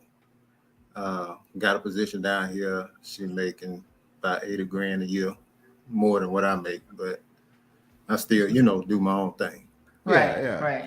So we dated for a couple months and met parents and all this stuff like this, and talking about the future and marriage and everything. And all of a sudden she decided, well, I just want to focus on my career. Oh wow. Yeah. And this is the previous one, the one that the situation just happened with this lady? Yeah. Okay. Yeah. Okay. Wow. So it's I'm not gonna say it's hard to date, because I mean, even though I'm a big guy, I'm 6'3", 300 pounds. I deal with a lot of women. It just is what it is. I mean, it is what it is. Like I said, I stay in a small town in Georgia. I mean, it don't. A lot of that stuff that people be talking about on the internet, I be listening to that. You ain't got to make a certain amount of money and to deal with that's that. Yeah, true. I mean, I travel a lot, and average people would be with average people, and it just is what it is. I don't know that money thing is non-relevant when it comes to dating out here for real. Yeah, but how did the last situation affect you? Did it kind of mess you up mentally, or you was kind of like? Well, it just happened. It just happened 2 weeks ago. So it's not. I'm not gonna say it affected me mentally, because I kind of saw it coming, because that's all she talked about was her career. Wow. And it really didn't. Like I say, I've been married 3 times, so it's not something that walking away from a relationship or anything like that nowadays. It's not something that really affects me, and I think it kind of makes you numb to dealing with situations, because even if you have problems in a relationship that you dating or something like that, you really don't feed into it too much. And I think that's a problem for me, is because even if we having problems, it don't bother me. Yeah. Well, did you see like a similar to all of the 3 women that you was married to? Was it something? Are they similar? Are you picking the same type of women, or? Yeah, that was my fault. Now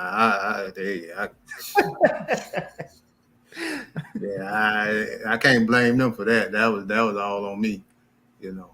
All that was all on me. That was just the type of women I was choosing at the time. Okay. So have you made some adjustments on the different type of women?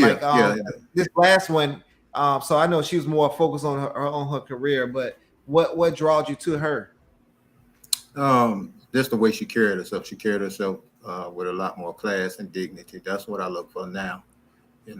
I ain't gonna lie. I used to be into the little ratchet girls and stuff like that. It was fun, Yeah.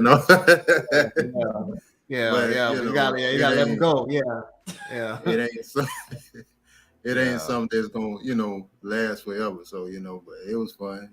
But that's a phase of my life that's over with. You know, so I look for a level of maturity, and for her age, she was, you know, is very mature and, you know, handle herself very well. So that was a big plus. Like I said, she, for all accounts, you know, was a good woman. It's just that career thing. It just, Yeah. you see, like she has 2 kids. I don't have any. And Oh, I'm like, wow. you know, she kind of, I was like, you want to focus on your career, you barely there for your kids now. So, you know, what does that look like? Yeah. So it's like now it's like, okay, we pick the mature adults, but then we have to pick someone who's committed, because now it's like you need both, because they could be, you know, focused on their career, which is nothing wrong with it, as long as they have the balance between their love, their kids, and the career together. I don't believe career should be over any of that, because even if you didn't have your job, you still at least have your family. So finding someone who's going to be loyal is like the best thing. But do you have any specific question that you want to ask us in particular? Well, my main thing is where to start looking at for different women now, because it's like I say, I travel a lot. You know, Yeah. take a lot of cruises, and Oh, that's cool. it's you wouldn't believe the stuff that I done did. So yeah. I would say, man, since you live in a smaller town, you know what I mean? I think it's going to be kind of like a little rough for you, because especially like if you live in a small town, everybody know everybody. You know what I mean? It ain't that small. Oh, okay, all right, good. It's a metropolitan area, but it's not big as Atlanta, you know. But you like Columbus area? No, Augusta. Okay, Augusta. Okay. Yeah, man. So it's I would say it will be. You probably gonna have to do online, man, because a lot of times, like people in today's society, they're not going out as much anymore. They're not trying to be seen. They just so focused on their career. They so focused on their job and different things. And then now, once they doing that, they don't want to say nothing to somebody. Like it'd be a good woman that's right around that works with you probably, but you would never know because she don't want to open up and she want to talk. So I think you probably gonna have to put your neck out different places and maybe go online dating or somewhere.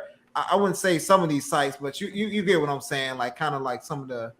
Have you ever done online dating before? And I'm not talking about like social media DMs.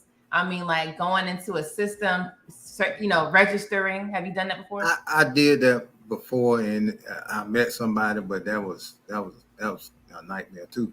But was you looking for the ratchet ones back then, or you looking? Nah. I mean, everybody on them dating sites lie. I just put it like that. Yeah. They lie. Well, everybody in real life lie too. I ain't gonna. Yeah, but I'd rather you lie in person than online. I can see. Yeah, I can see through that easy. Like so I dating sites are not all bad. Like I understand we had bad experience. You know, also you had bad experience in person.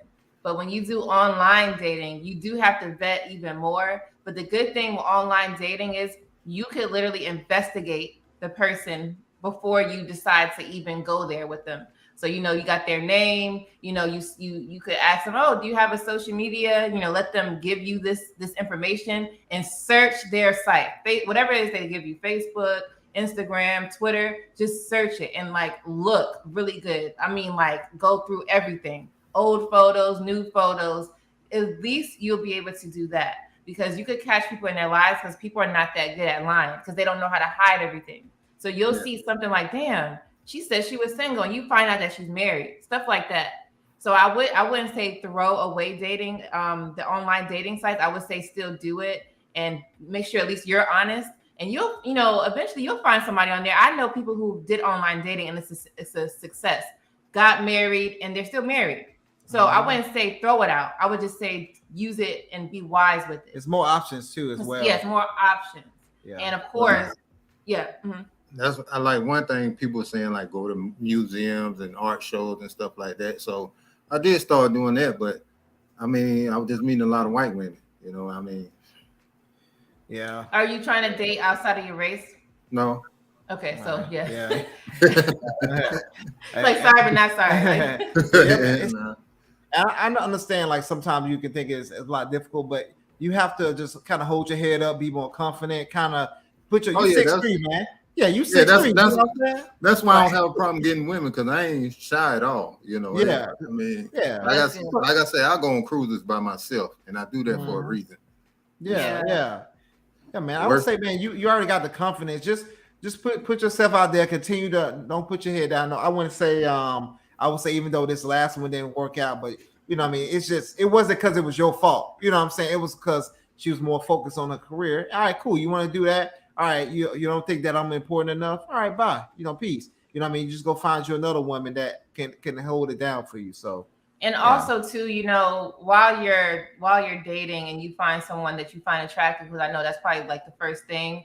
When you're dating this person, have like 3 questions that is a deal breaker. Like, okay, if she doesn't have this, I'm not messing with her. You don't give no excuse. You move on. Because once you start giving the excuse and accepting something that you think would change, then you're gonna get wrapped up into, okay, you know, we're probably gonna get a divorce. It might happen again. So you got to have things that you don't want.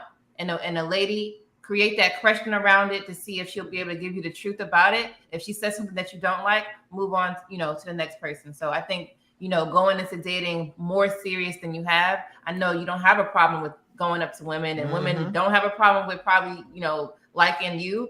But you got to have those questions no matter how they look. Don't let them fool you with their charm, their pretty smile, the scent, all these things that make a guy like a lady.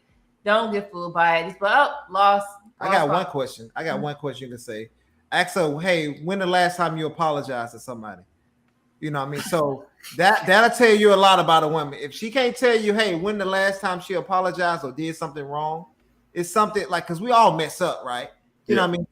So when the last time that you apologize, something like this, that can just make her think like, let me see. Like you can tell, like before you ask, hey, I want to ask you like a weird question, and you know what I mean, just kind of play around with it or something like that, just so it won't be off guard. And you can be like, hey, and you can know what type of woman you do. And she's like, I never apologize. All right, you already know what she's talking about. You know what I'm saying? Like if it's important for both parties to be able to apologize, especially if they did something wrong. You know, that's a good question, because it's gonna make her think. She's gonna be like, I don't know. I never apologize. Or I'm always right. I've heard ladies come out their mouth and say they were never wrong in a relationship situation. It's always the other person. And that you don't want that. That means that they're not mature enough to own up to something that they did. The biggest thing I hear women nowadays say, especially in my age bracket, they don't like to hear the word no. And I'm like, oh no. So, oh my God. That I just let it go then. That's a turn off. I'm like, because I'm gonna tell you no eventually. Exactly. Exactly. That's unrealistic. So I'm like, I think also lastly, the type of dates that you choose too. So you want to walk and talk or sit down and talk. You want to talk, right? But then, you could pick a creative date. I've heard of some people, let me take her to an axe throwing. I don't know if you heard of axe throwing. Yeah. Okay. He from the South. Oh, okay, yeah. So stuff that's different to see how she is in an environment she's not comfortable with. It'll let you know how she handles it. Is she mature? Is she gonna be like, why you take me here? That brat style. You don't want that. So take her to taking fishing. Yes. Oh my gosh. That's perfect. Because now she has to definitely get out of her element and it's quiet, it's bugs everywhere. Yes. So yeah. Try to do something. I wouldn't say the first date, but if you like her the first time, you're like, okay, the second date, third date. Try those type of things because you want to vet them really good. You want to put them in uncomfortable situations to see how they handle it. So yeah, man. Appreciate yeah, man. No problem, man. Appreciate your support, brother. No problem. Sorry you had to kind of go through what you went through, man. Yeah. But man, I appreciate y'all showing us love. It is what it is, man. Yeah, it is what it is. Yeah, I know what you're feeling, man. But I stayed steadfast, and we was good. So yeah, and you can always call in at any time. I'm starting to make sure I drop this type of information and make sure we're able to, have it available for you and whoever else that want to call with a question. But call anytime, DM too anytime. I will give y'all updates. Okay, right, cool. Yeah. Appreciate it, brother. How to go. All right, thanks. All right, bye-bye. All right. Yep. So, okay. What's up, Court? Hey, what's going on? What's going That's on? like my virtual twin, and I have 2 twins, y'all. This is my other one. Courtney, yes. How are you doing? We see you, beautiful animated. I'm sorry. We gonna get to you. We coming right now. We're gonna come to you. Let me just get who I missed. Hey, Bria, how are you? Hey, how you doing? How you doing, Bria? Definitely. She has content as well. Check her Instagram out. Bria, put your Instagram name into the chat. Yes. Oh, yeah. You like that? He talking about the call in video. Oh yeah. Yes. Thank you so much. Yeah. Let's see. Hi, Italy. How are you? Thanks for being here so much. Thanks for dropping this comment. Italy says women who know how to carry themselves and have decorum are fun too. Just a different kind of fun from the ratchet, embarrassing women. Oh. I would say I would agree with that, honestly. Like, because if you can, this is what the man said, they want a lady in the streets and a freak in the sheets type of deal. So that's kind of what she kind of going to. So yeah. Is that true? Yeah, man, it's fine. Look, yeah, man.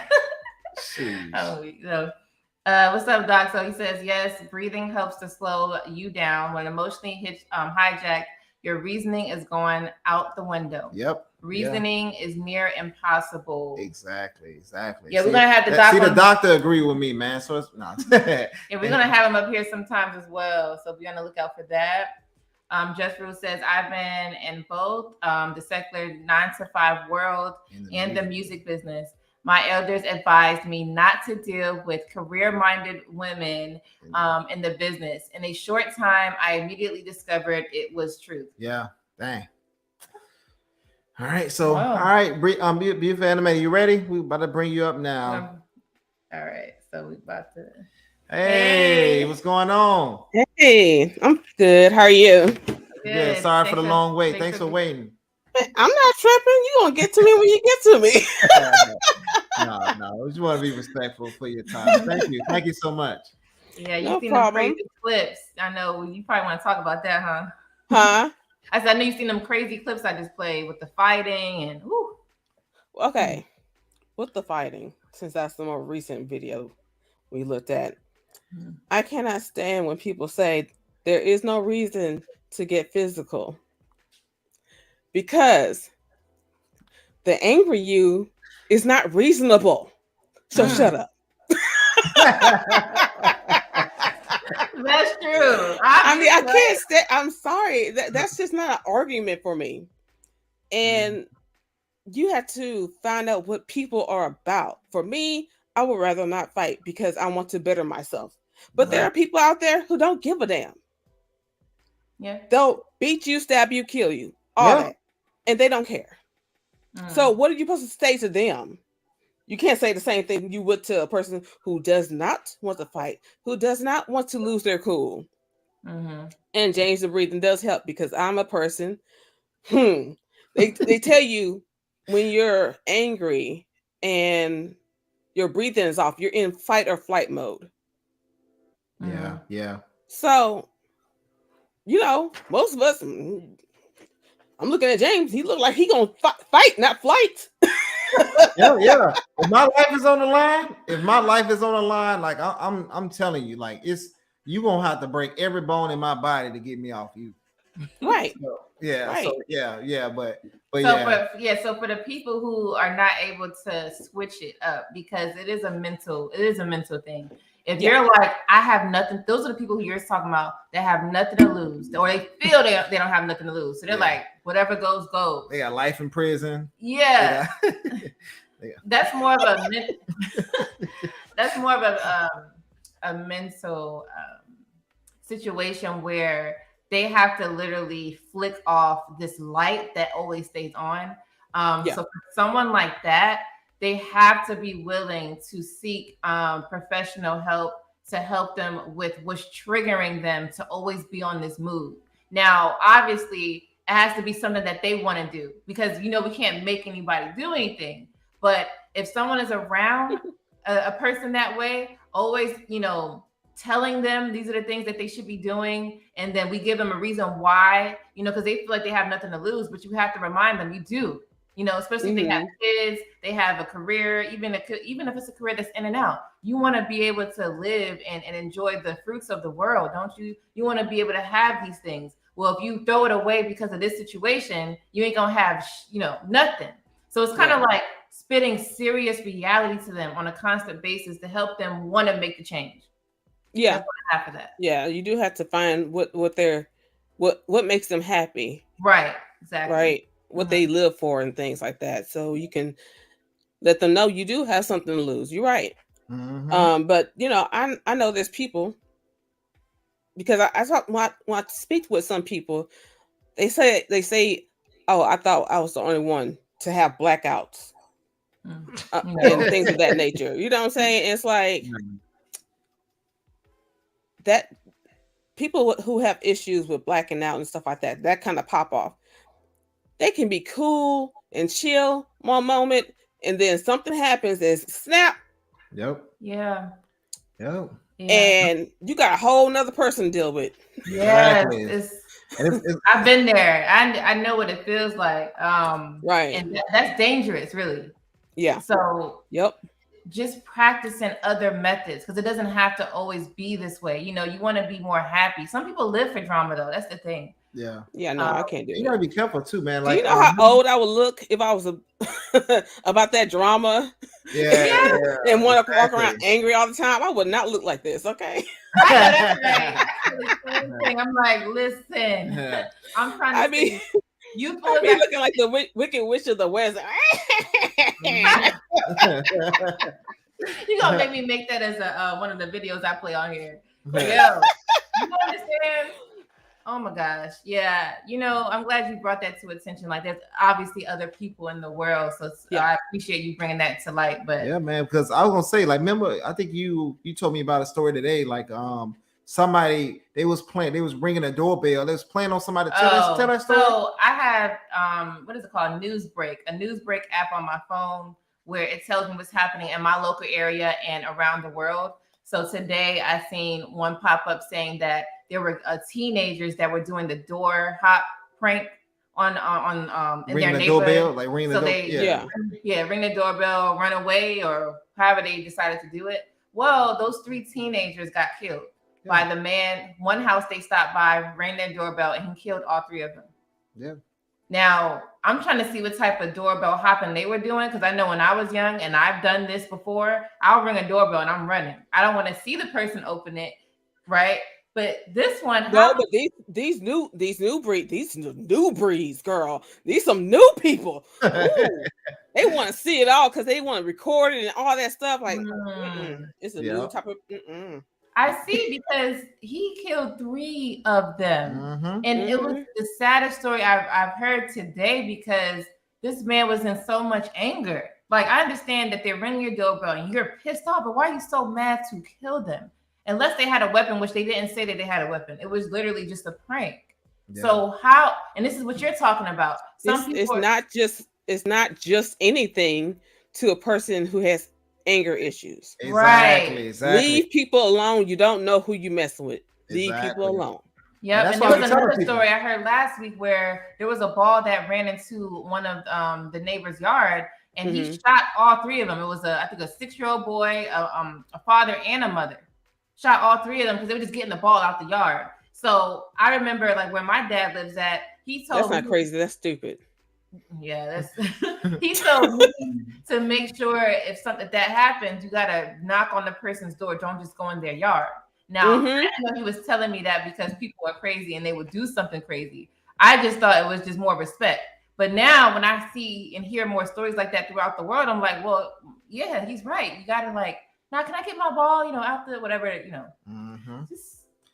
Yeah, man. So you gotta be careful out here in this world, and that's why I be very respectful to everybody, because you don't never know what people are going through. You might can help them out that day. They probably just needed somebody to be nice to them just to make their day. They probably was on the end of, offering themselves or something.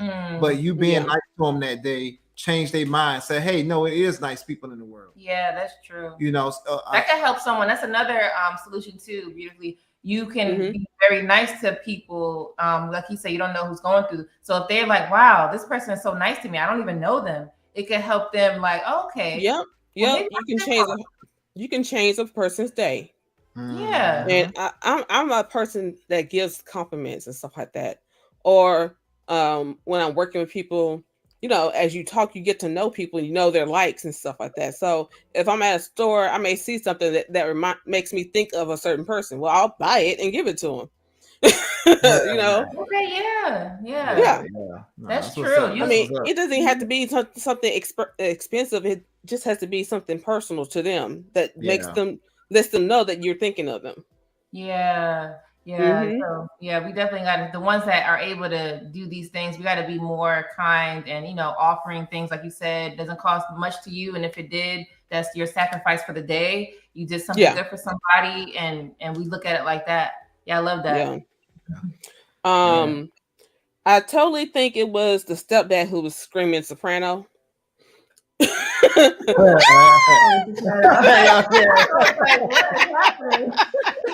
was like, man.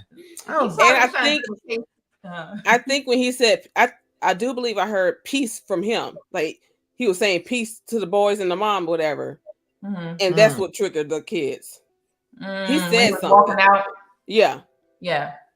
Like you trying to be smart? No, buddy. They already had the camera ready. They had the camera ready to record it, and they already knew what was going on. So that's why I was like, she already knew. If I was her, if I was the mom in that situation, I would have called him and said, "Hey, I wouldn't come home if I was you. If you come home, you're gonna get my son's gonna get up on your ass." And he already should know her sons is about that action because he's been living with him. So she could have stopped him from getting a case. The mother wasn't there. That's the thing. That wasn't the mother's? No. Damn, I thought that was. What they said in the video was, "Let me go call her." Oh yeah. Let me go call her. So that was daughters? That was daughters? No, I don't know. No, it could have been it could have been girlfriends of the sons or cousins. Cousin, anybody, friend. Yep. It was not, she was not there. That's the thing. Oh man. Yeah. So they're like, get the hell out before you come, nigga. Get out. And then he got the smart remark, like you said, oh yeah, and ticking time bomb. Yeah, she wasn't there. You gonna say peace? You gonna say peace? Yeah. I got your peace. Dang. And then once one brother do it, they all gonna do it. They all right. Gonna do it. Yeah. Right. And I'm like, dang, when I watched that, it was like, oh my gosh, because I have sons, and I'm like, not that I'm not talking about you per se, James, but in general, if there's a situation where my sons feel like I'm disrespected, I'm like, yeah, I want that type of fight. I want that type of toughness. Respectfully, like, you know, be smart about it. But to have sons that want to protect you, I like the passion they had. Even though it was negative, but it was so beautiful at the same time because it's like, wow, they respect their mother this much. And the fact that it's the stepfather, they're like, out of all people, you know, you got to be super respectful because you coming into our life. Now we got to go through another divorce or whatever the situation was, you know? Yeah. Yep, I agree. With the other story with the daughter who disrespected the dad, I feel like the dad should have put his kids in therapy, especially the daughter. Because after a while, you gotta be like, you have to recognize that your child is just a puppet. Yeah. You're doing whatever mommy says. Yeah. Come live with me. Okay. Yeah. Dang, that's a good point. Man, I never think of that. Dad helping you with your work. Okay. Yep. Yeah. Now she don't want to be a surgeon no more. She want to be a lawyer now. Right. Right. Yeah. Be a lawyer. Be a lawyer. Okay. Right. That's funny. And they gonna take the dad money. Oh my gosh. Yeah. I really don't understand. This girl is some kind of messed up. Okay, she was some kind of messed up because I was never on this. My parents divorced and whatever, and you know, at some point, during the marriage, my dad did cheat on my mom, right? But that's not the reason they got divorced. But it was part of it. You know what I'm saying? Yeah. Wasn't like it wasn't there at all. Right. But so I have an older brother from it. Okay. Oh wow. Yeah.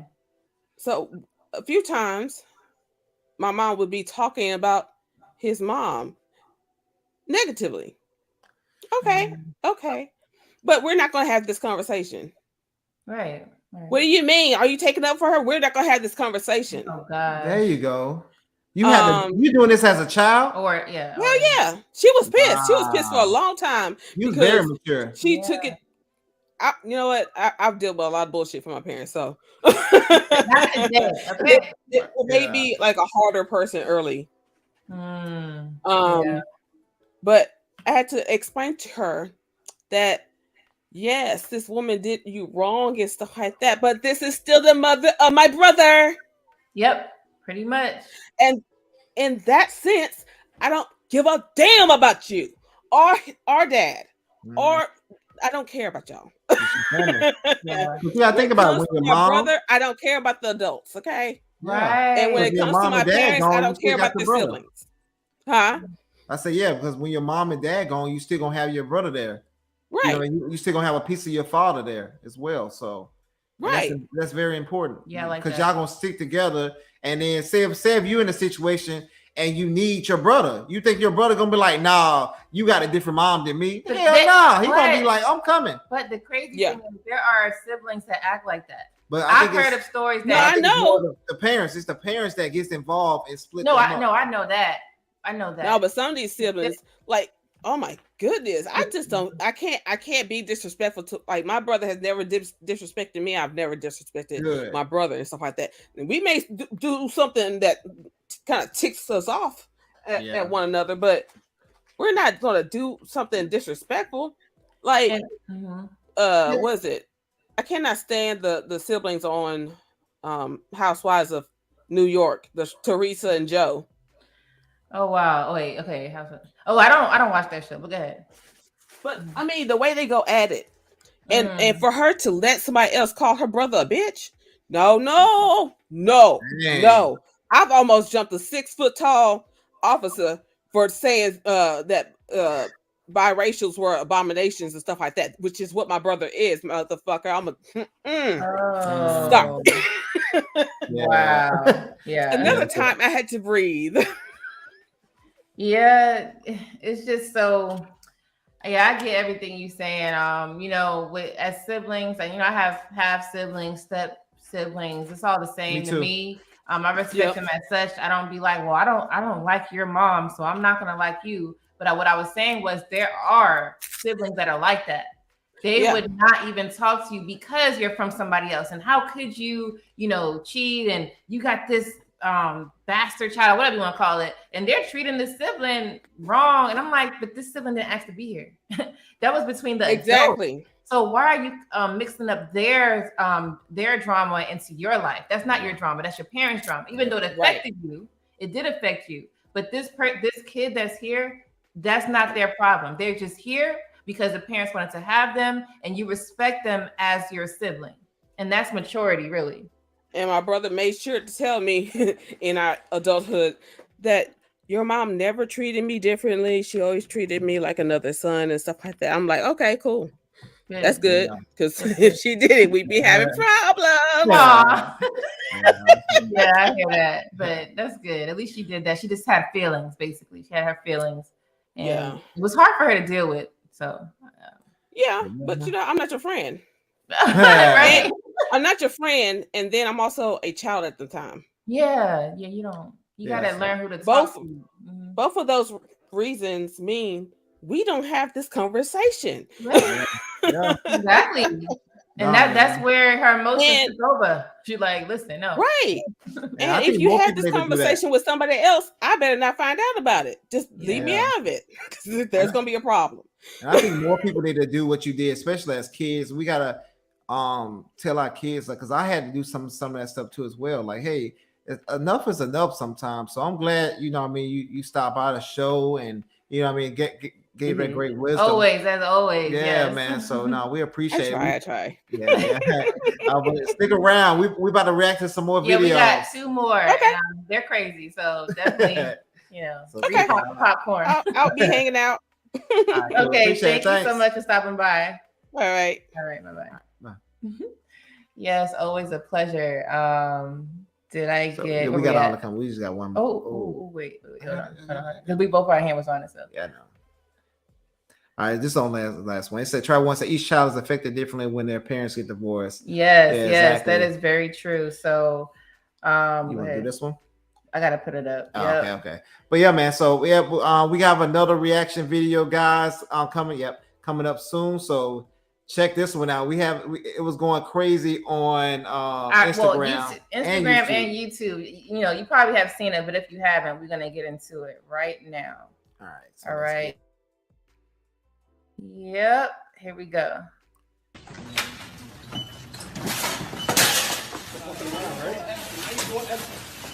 Don't go any harder. Understand me? You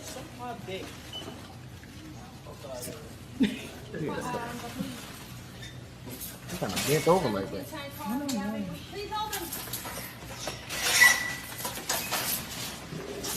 Somebody help him! Like, why are you fucking recording? Bitch, because I don't work here. Exactly. You work here. Help him. Fuck you mean?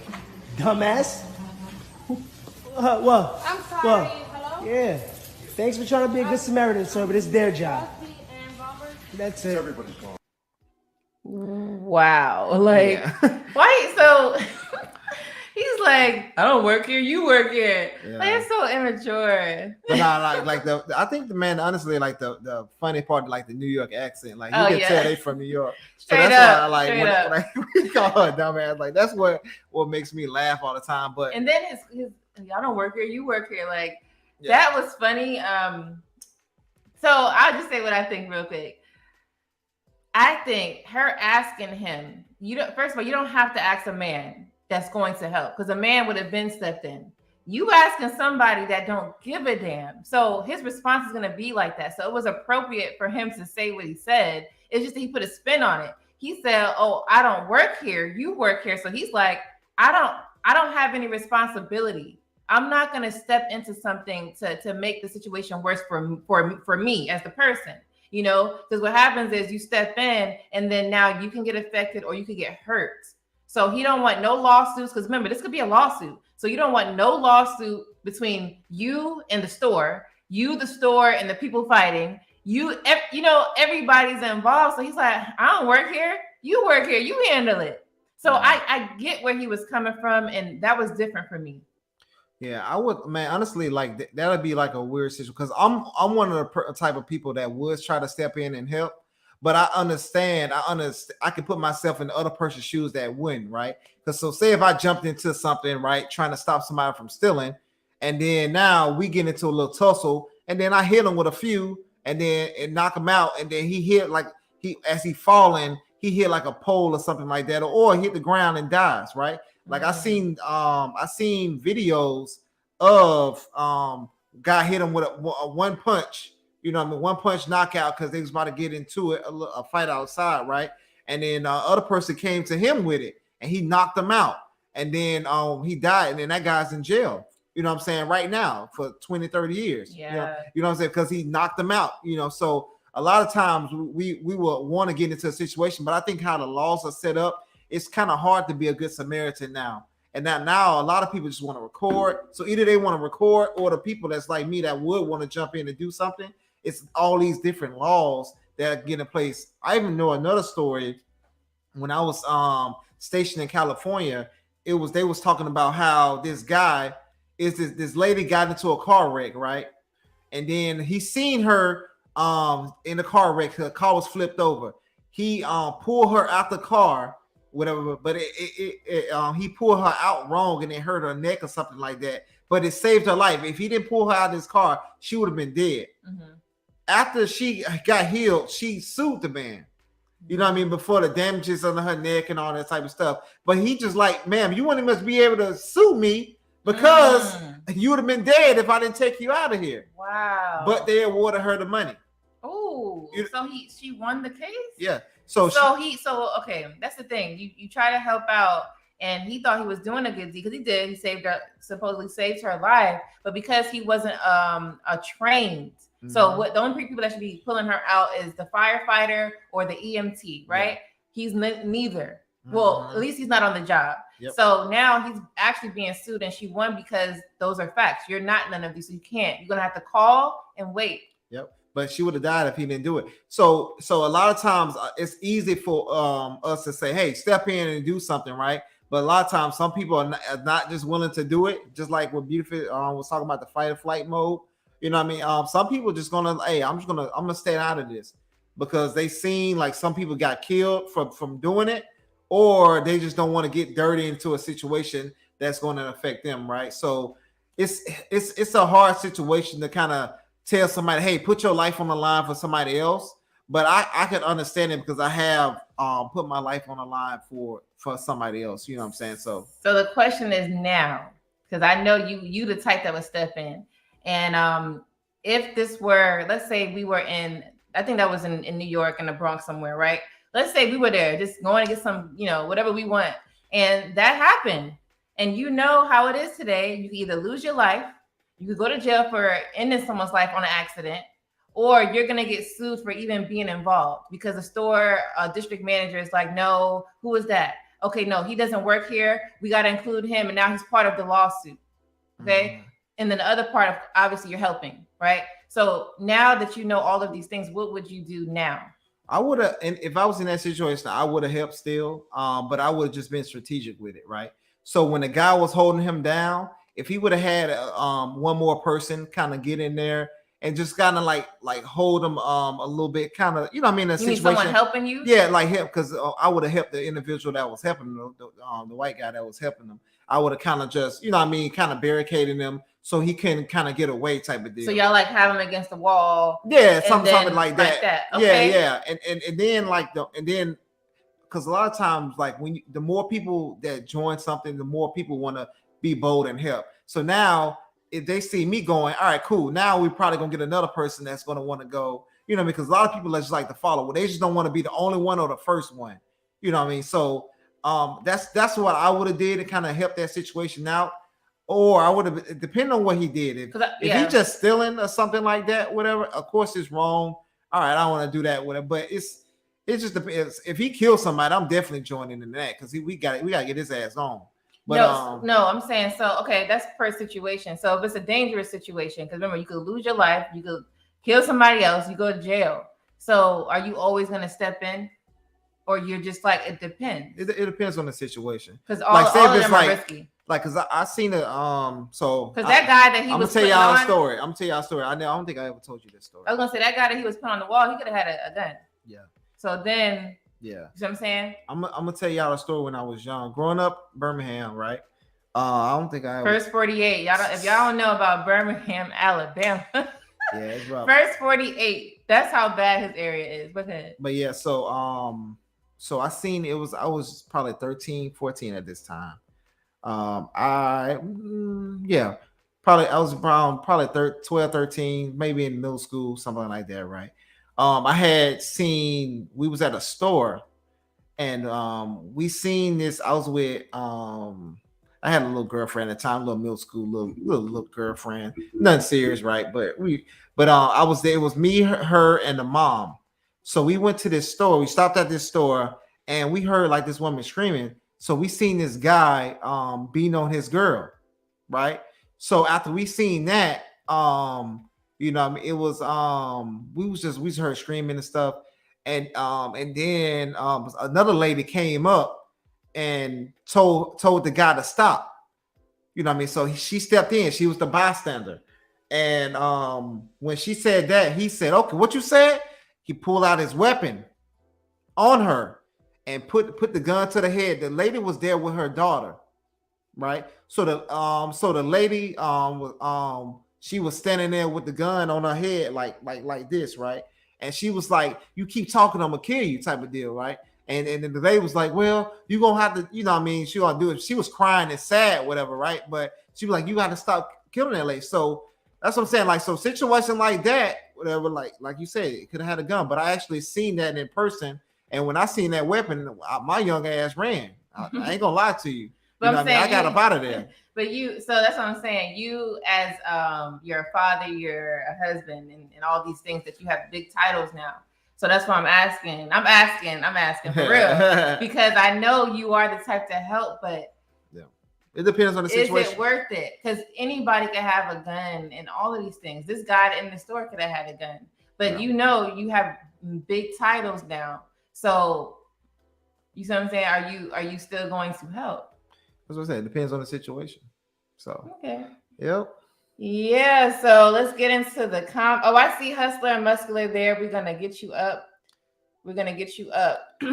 Travel One says the guy was just there, but very disrespectful to a woman. She was panicking, high stress. The man did not care. It's his right not to help, but such low male caring. Of course, follow laws. Yeah, I agree. I do believe that she was in high stress for sure. So her first reaction was like, I see a camera. She's like, why are you not helping? Like, I get why she said that. Not even just women, just in general, you would say something like that. Yeah. So I agree. And his response was in the defense with how he responded. He was like, I don't work here, because now he's caught recording and now you questioning why I'm not helping. That's why I was like, obviously he's not gonna help. Yeah. So both of them, there's no perfect way that it could have went because they're both emotional. So I think it's a part of our culture too as well.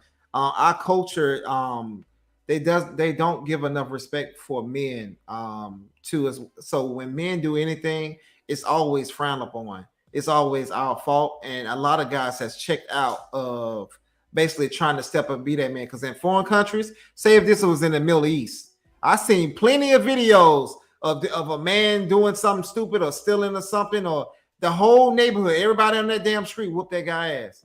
You know what I'm saying? So in other communities, this is what's going on. In other countries, this is doing, but those men in those countries are respected.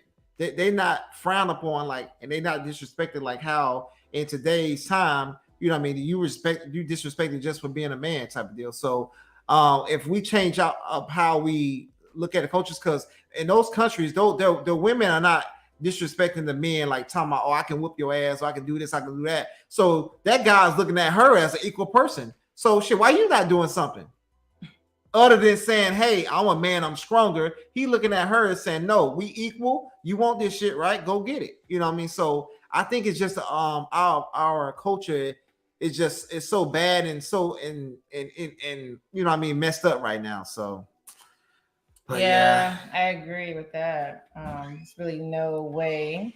Fat Boy for Life says, I am entertained. Yeah, I am ERT or EMT. I might not know the actual term. Entertaining, yeah. Oh, entertaining. You had have admission before you act. Yeah. Yes. Yeah, man. So yeah, I think if she probably would have said it nice, like, hey, can you please help or something? But she was he probably would have said, but he probably would have still said no, but I think it would have been like a more respectful. But y'all of course, it would have been more respectful. Y'all New York people be disrespectful anyway, but y'all be all aggressive for no reason. Like, hey, I want a sandwich. What sandwich you want? Like relax, dude. Like, let's say what you want. Which one you gonna pick? You gonna get this one, that one, cheese, though? Like, it's because they deal with so many people all day. I guess I don't know. I have no idea. Fabio Pelé says people are crazy. I would have kept walking. Fabio says, "Don't do it, James." Yeah, trying to tell them, don't. Ain't no depends, man. Depends on the situation. Like, I would never. I remember on the train. I remember one time somebody got like assaulted on the train. A woman got assaulted on the train, and they just stood around and recorded. I'll never do no shit like that. I never like watch somebody get like what I mean, taken advantage of, and me just stand there with a camera. No, I get it. It's just that you could lose your life, so it's not worth your family. That's how I look at it. But I get what you're saying. It's kind of like you're witnessing someone getting destroyed, but then in today's world, okay, that she's getting destroyed, but then if you lose your life and your family don't have you. Yeah. So it's kind of like that is always, to me, in my eyes, is first priority. But I get what you're saying at the same time. So yeah, rethink it, James. Don't do it. But I can't say, but Just Bruce says, Superman out there, wear your capes. Yeah. So I get both sides for sure. He said the cameraman was literally a child. He sounded like a teenager. And the person that sided, the other person was like, yeah, he said she could have started a second struggle with her mouth. Exactly. Yeah, yes, James. Street justice is carried out faster and strong in other countries, quicker and more precise than the authoritative figure. Exactly, man. It be. I promise you, as soon as they see it, they just gotta hear that you did something wrong. They must gotta see it. They coming over there and whoop your ass. They ready. They about that. You know what I mean? So if we want that type of culture, we gotta bring patriarchy back. If y'all want that, that's it is what it is. If y'all want patriarchy, you know what I mean? Let them be what they do. It said emergency response train is in reference to the lady that sued the guy for helping her. Yeah. Oh yeah, for that. Yeah, that is true. All right, Hustler, you ready? About to pull you up. Hey, what's up? How y'all doing? Hey, good. How are you? Good. What's going on, bro? Nothing much. You have a different avatar every time. Well, this one's a better representation of me. Dark skin, bald head, goatee. I was about to say you got a big head. My head ain't that damn big. Remember, he can't. Yours probably bigger. He can't up once. Yeah. I seen you. Nah, what's going on, man? Up? And I'm very handsome, aren't I not? What you gotta say on this video, bro? Okay, well, first I want to comment on that story that y'all read, the Reddit story. Yeah, go ahead. That is just ridiculous. How the holy mother of hell you gonna invite the same guy that your mom had an affair with to your own damn wedding? Seriously? Yeah. It's a world gone mad. I swear, that is a world gone mad. And to make matters worse, the man had a heart attack or some health issues and he didn't make it. Yeah, he had pancreatic cancer. And he knew he was dying soon. Yeah.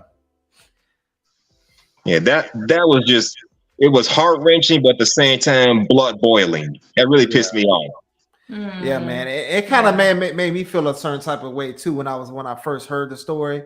Because man, you as a father, man, and me having kids, like to go through that with your own child, and you know, feel the heartbreak, and you know what I mean, feel like you've been, you know what I mean, played against, and then with your best friend that did it, and, you know what I mean, you grew up together, you've seen each other families, you know all the different experiences that both of y'all became successful, and you know did everything, and for him to take your woman, it's kind of bad. And then for the daughter to take his side and trying to appease him when he wasn't in there shooting in the gym with you, you know, it's rough. Yeah. Yeah, that is crazy. Now, did I miss something else after that? I saw the video where the dude was trying to beat up his stepfather, but what came after that? Oh, whoa! It was the video with them in the grocery store trying to help. I don't know if you seen that one. When they I didn't see that one. Oh, okay, hold on. Let me put it up here for you. Let me see. I think it's. Let me see. I think it's already. Let me add it. There. Don't go any harder. Understand me?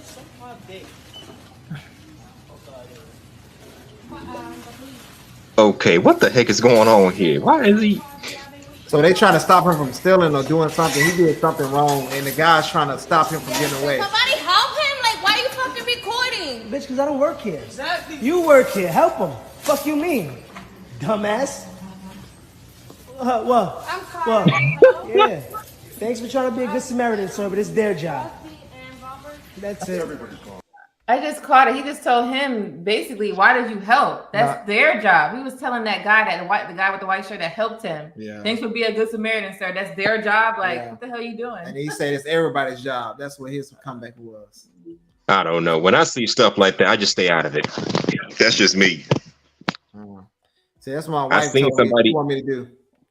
I was in Walgreens one time. Some punk kid got caught stealing. I didn't try to stop him, but the security officer beat me to the punch. So yeah, because okay. So I believe that all people should help. Yes, because in order for things to be stopped, someone has to jump in. But in America, okay, you can get sued for things for being in spaces. You had this situation before.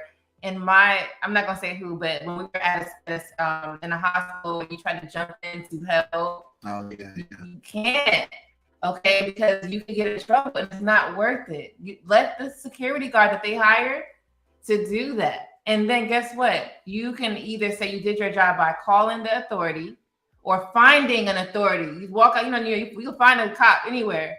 They drive in or they stay parked. You do your job by doing that part, not getting in, because we don't know what the kid that he was stopping had on him. People are quick. They're like, okay, if somebody comes to me, I'm gonna be just like this, and they could just shoot you. And then it's like, why is it worth your life? Because you have these huge titles. Do I have to remind you of what that is? So that's what I'm saying. That's it. It's very simple. Now, granted, dude that was recording, he didn't have to do all that nonsense. He didn't have to record that whole thing happening. I will say that, but there's a reason he didn't want to help. The girl was like, "Why you not helping? I don't work here. None of that. I value my damn life. That man probably got a weapon on him or something."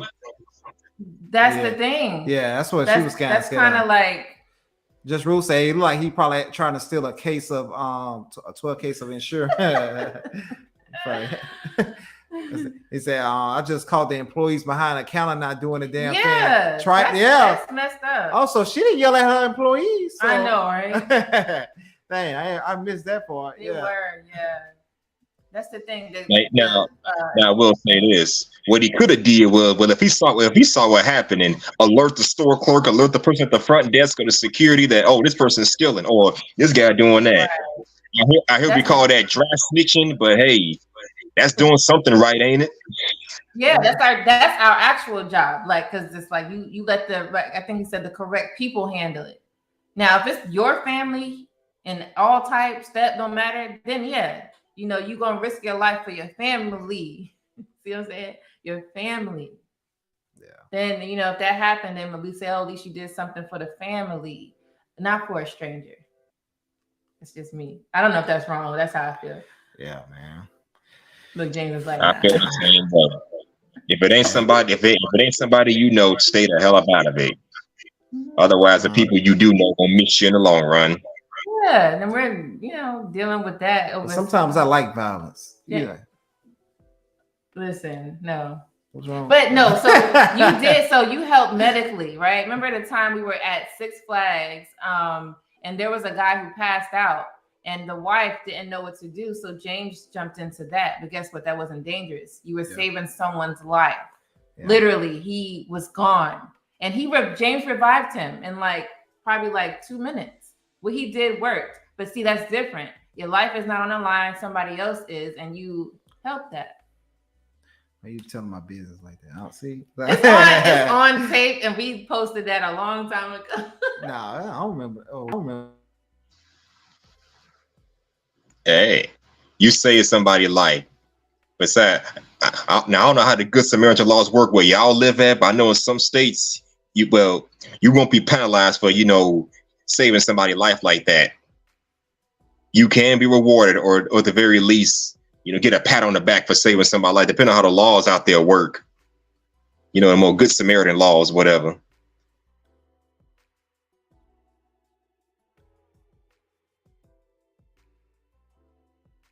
I was saying I saved a lot of people's because me being medically trained and stuff like that, I was able to see certain things and able to help. So it's I don't know, man. It's kind of hard for me not to jump in and stuff, especially me being in the military type of stuff. We always kind of run towards the action type of deal. Yeah, I know he's like that because it's part of his job, and he's just really a really good person. So I get it. It's just. Yeah, she want me to just be here. I'm gonna be here. I got you. You know what I'm saying? We got sons, my guy. I don't. What am I gonna do? You want me to go find a stepdad? I'm not trying to do all that. Come on, you already know. Yeah. You know what I'm saying? Because now all these kids that look just like your big head got to deal with this. So that's all I'm saying. It's not that you can't. It's not that it's bad that you don't help. You are gonna help by doing something else. The other part of it. Because the authorities do need to come. You can't do it by yourself regardless. So. Yeah. But good heart, though. Good heart. We're about to get to the next video, Hustle and Muscle. Appreciate it, man. Giving your perspective, brother, man. We'll definitely bring you back if you want to get back home, man. Not a problem. I'll probably come back up later. Okay. All right. Okay, so let's get into the next one. We do this one or this one.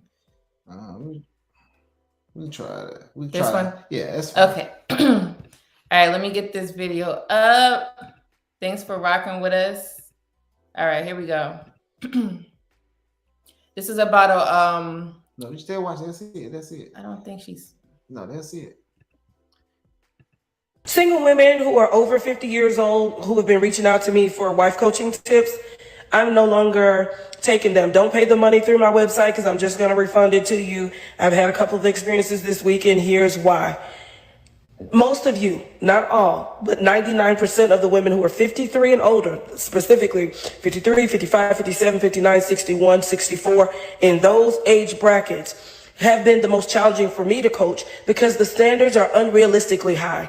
I get that you're old school and I get that your mom raised you to only interact with gentlemen, but most of the men who do all of the stuff that you're wanting are dead, or they're not looking for 55 or 57-year-old women. There are some younger men who do that. You don't want an old man because he can't perform in bed. Well, the younger men don't want an older woman because some of you have arthritis, some of you have missing teeth, you have gray hair, you have grandkids. Like, you got to be realistic and balanced in your thinking. So listen, the other thing is these social media dating sites or whatever you call these things, I've seen modernized female whores in those sites, meeting strange men, having sex with them. You don't know them. And I'm talking about women of God.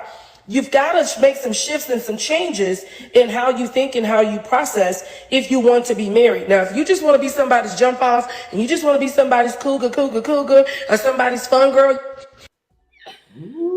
Shout out to Melanie King for reacting to our reaction of this lady doing, saying that she's quitting to be a wife coach. Definitely follow her. 50 follow her. Yeah, man. So honestly, like, I think this should be like a wake-up call for some individuals, like for the older population, because a lot of times some of them do really want to get married, right? And they be thinking they doing everything right, but they doing everything wrong. You know what I mean? So in every relationship, you're not going to get everything you want. It's going to be trade-offs. It's going to be anything. You're going to have to settle no matter what, right? I bet my wife wish I was taller. You know what I'm saying? It's always something that is going to, you know what I mean, that's going to stop you from being that perfect person. You know what I mean? Because we're not perfect people. So I would say if you're a woman that's older and still trying to find somebody, I think honestly getting with anybody, I wouldn't say no drug dealer or somebody that's not doing anything. As long as they have a job, as long as they're a decent human being, I would think you'll be better off with that person rather than by yourself, because you got somebody that you can bounce ideas from. You got somebody that can help you out through times or stressful times. You have somebody that's going to be looking out for your best interest. You have somebody that can love you. You got somebody that you can get the emotional and sex and all these different things from, rather than just being out there in the streets getting it from multiple people and not being able to have a fulfilled life.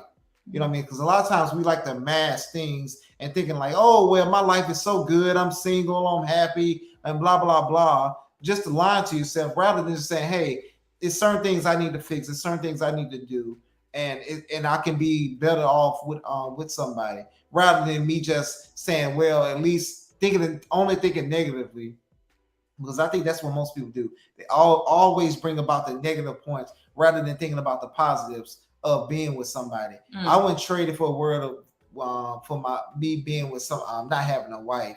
And I can have all the money in the world, right? But if I don't have somebody I trust with the money, I'm gonna be like a lot of these entertainers, divorced and worried about somebody taking all my resources and really can't trust somebody. Having somebody by your side you can trust is always better than, you know, I mean, what's going on in this world today. So I'm laughing because you so passionate about this one. Yeah, man. It's real, man. Because, you know what I mean, we see these people that's decent people, decent human beings that should be married, right? But they holding themselves back because they don't want to open themselves up to the possibility of somebody actually being good.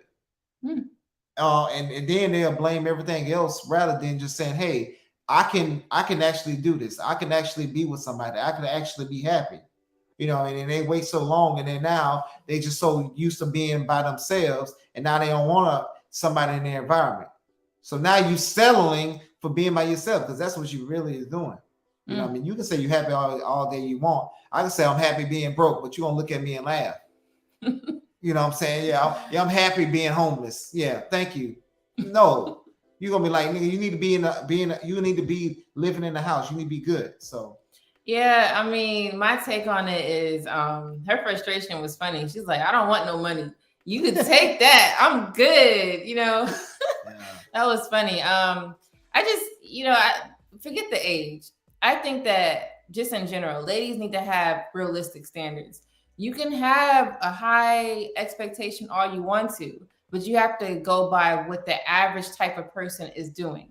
You can have something that's something that you want that is in a smaller category, but do know you have to go and search and find it. You got to put yourself in a certain location. You got to put yourself in a certain space to get certain type of things. And then you got to know, if we're talking about men, what do these men like? Do I look like what they like?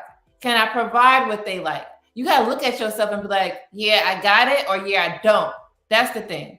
Look at that. Okay. Now you determine, okay, yeah, I could go get a guy like that. Cool. I put myself in a location. I put myself in the space. Okay. He will he will pick me or have this type of situation where I'm part of, some type of solution to it. So make sure you are realistic with what you're trying to achieve. Okay, after you made that list and figured out you are the one, then go ahead and do what you got to do. But if you're not on that list, and this is what she's talking about, you're not on that, okay, then don't look for it. Don't look for it, all right? Because you're going to get hurt looking for it, meaning your heart. It ain't happening, okay? So what you have to do is go find something that is in your bracket. So what I say is your standards have to match your baggage, period. That's all it is. If it don't match that, then you shouldn't be trying to go find it. Be realistic with it, and that's fine. It's not a bad thing. It's not a bad thing that it has to match your baggage, but you want to make sure that it matches some type of way so you could get a result. That's all I'm saying. The result is you want somebody. Cool. Get the person, y'all match, y'all do that thing, you stay together forever if you can. So that's my take on it. Yeah, so all right, so we're gonna go into these comments section right quick. Appreciate y'all for being with us. Hey, what's up? Hey, Mr. BX87. Hey, what's going Hello, on? Mr. James and Lady Di. Sorry for being late. My flight was delayed, but I made it. No problem. Thank you so much for coming. Yeah, I don't know where you were traveling to, but I hope that was a successful trip and you got whatever you needed from it. Exactly. So 40 and up. So she said, and not all of you, but just 99. Right. I said, wow. Yeah. I said, dang, she ain't got no mercy on me. Yeah, exactly, man. So, and guys, we're gonna be clipping this too as well to make it a video. So some of y'all comments might be on the actual video. Yeah, so. just to reach other people who's not on the live. Because a lot of people, man, like they don't like y'all be patient with us and y'all be rocking with us real hard. So we always appreciate you guys for being here. So thank you. So Kevin Samuels ain't got nothing on what this woman just done said. Jeez, yeah, man. Exactly, man. So so Chapter 1 said women in that age 45 65 have lived with standards and respect for men and or their husbands. Women should keep their standards because there are men scammers too. Yep. Of course, be reasonable, balanced. Yeah, exactly. Yeah, be a reasonable, balanced standard. Yeah, exactly. Because Scotty the scammer grabbed your ass. We gotta play Scotty the scammer. But it said Aja brother said coming on strong between the sheets. Or 50 and above. Yeah, coming in strong between the sheets, 50 and above. Yeah, man, exactly. All right, so we have one last in between the sheets. Yeah, we have one last video to react to. Let me pull that up. Here we go. All right. As long as we, continue this marriage, you have to get us a house. You have to buy us a house. I will have to buy it? Mm-hmm. So I could say my husband bought me a house. So you don't want to have no parts in helping me buy the house? I mean, I'll be on the deed. How does that work? Oh, it works every day in marriages. You've been married before? In other people's marriages I know about. Oh. Their husband bought them a house, a car. I mean, it's Especially if I'm pushing out kids.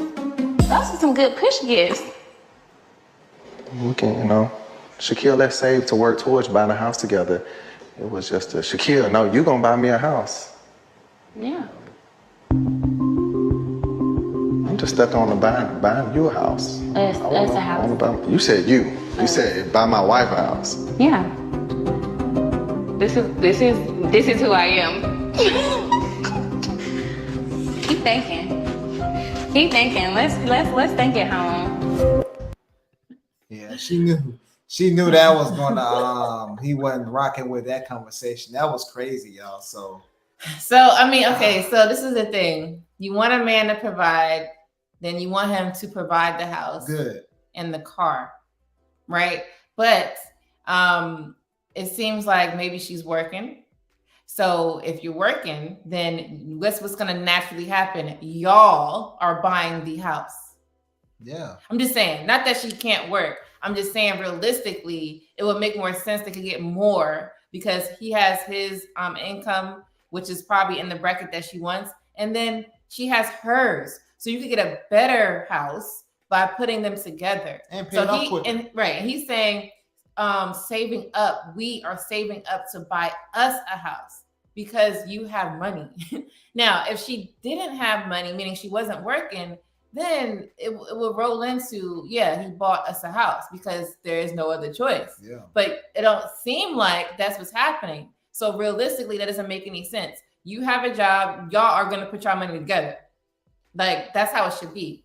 So yeah, it's kind of like that boss chick energy type stuff. So I hate like how some of these ladies will say they a boss and all this type of stuff, right?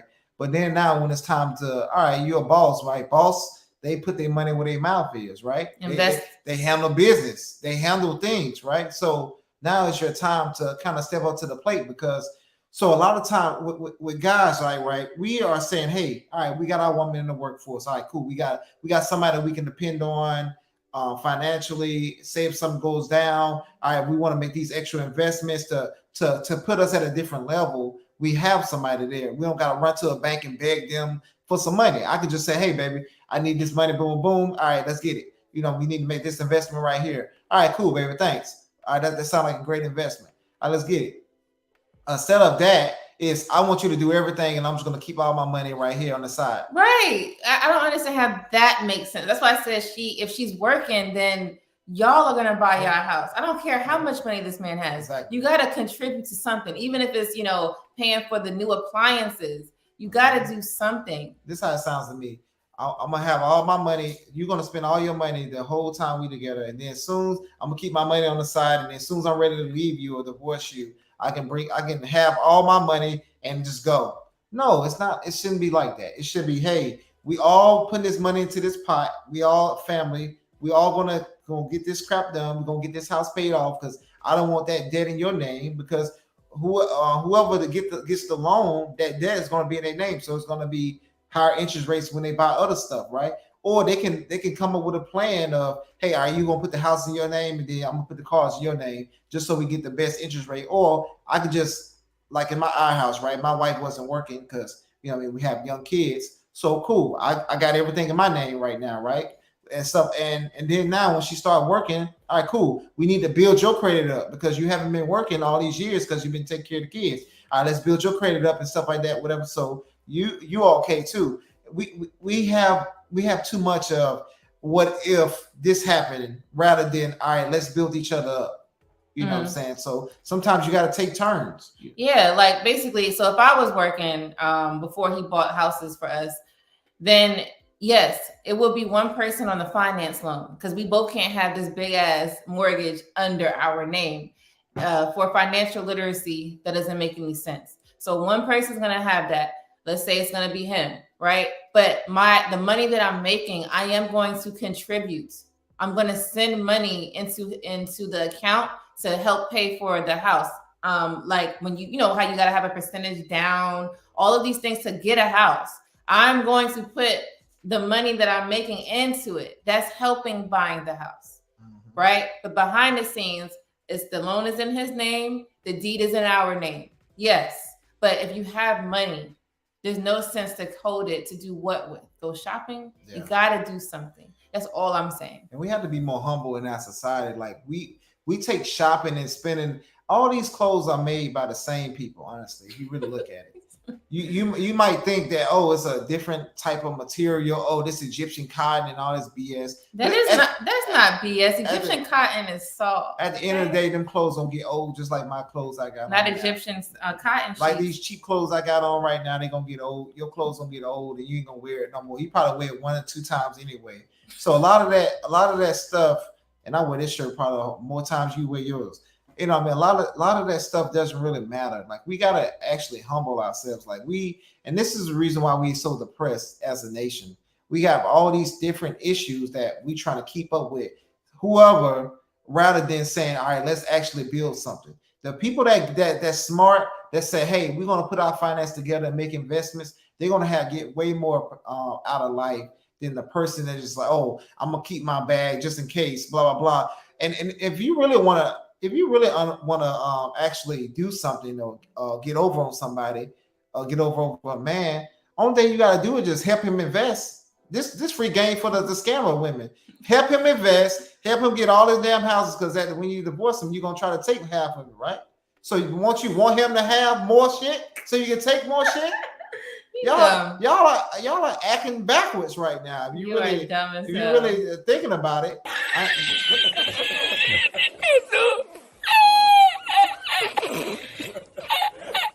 Like, don't do that, whatever. But I'm just saying, like, you're going to get your own interests. You know what I mean? So you should want to help the family. You know, like it's come on, like let's be real. Like it's, you know what I'm saying? Like imagine if y'all had 20, 30 houses and stuff like that. Like, come on, like, you know what I mean? You don't have to work anymore. You don't have to do anything, but you want to just say, hey, my man bought me a house. Like, who has a conversation like that? Just say we have a house. No, so this is the thing. In the lady world, they do have conversations like that. That's fucking stupid. Ladies, stop having that damn conversation. When y'all say, yes, we have a house, thank you. And we have houses now. Thank you. Like, you know what I'm saying? Like, it doesn't. So the thing is, what I think he's saying is, it doesn't matter if he bought it or y'all bought it. Because if he is the provider, guess what's going to happen? Y'all contributed into getting the house, but guess who's paying the bill? He's going to pay the bill. Right? That's what the provider does. He's still paying the bills. I'm not taking that part away. As a provider male, that's what they do. You're not going to touch a bill. But if we're getting a house and we're contributing into getting, especially since we want a lot of things in this house, and you have money, you can get what you want. You can get what you want automatically.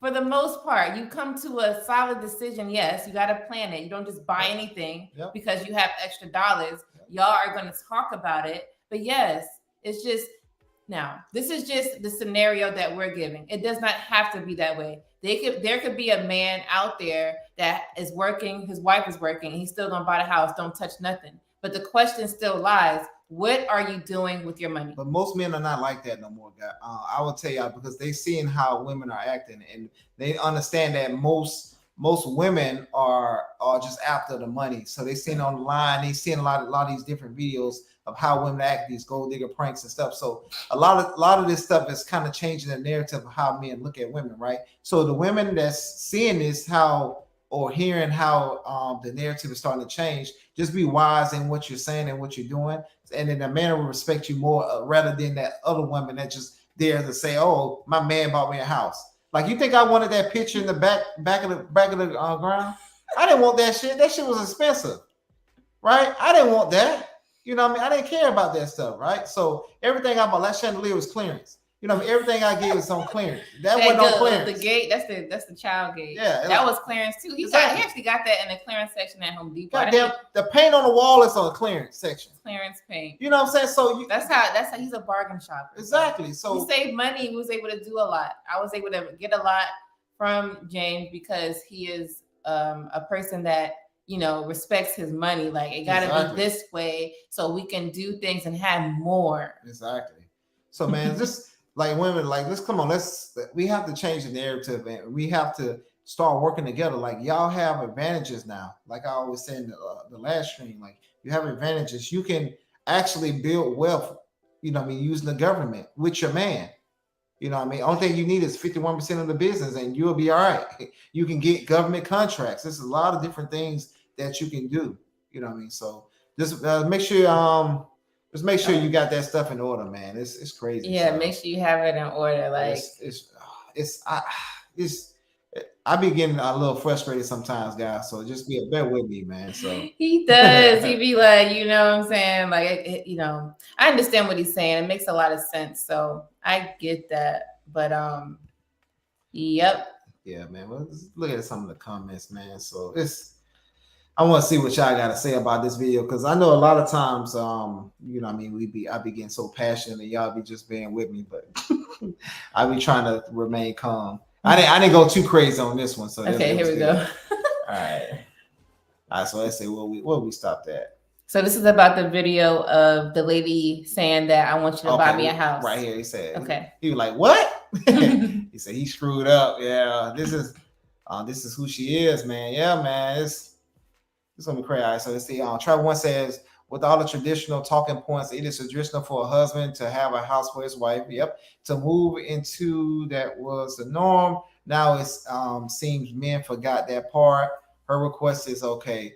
Yeah, like her request is okay, right? But if you're making money, I think it's illogical because honestly, like in today's time period, it's a lot of guys are not with the tradition no more because a lot of women don't want a man to lead. They don't want to hear the guy's side, right? They don't want the patriarchy no more. So if you want the tradition, you want the patriarchy, you want the men in charge.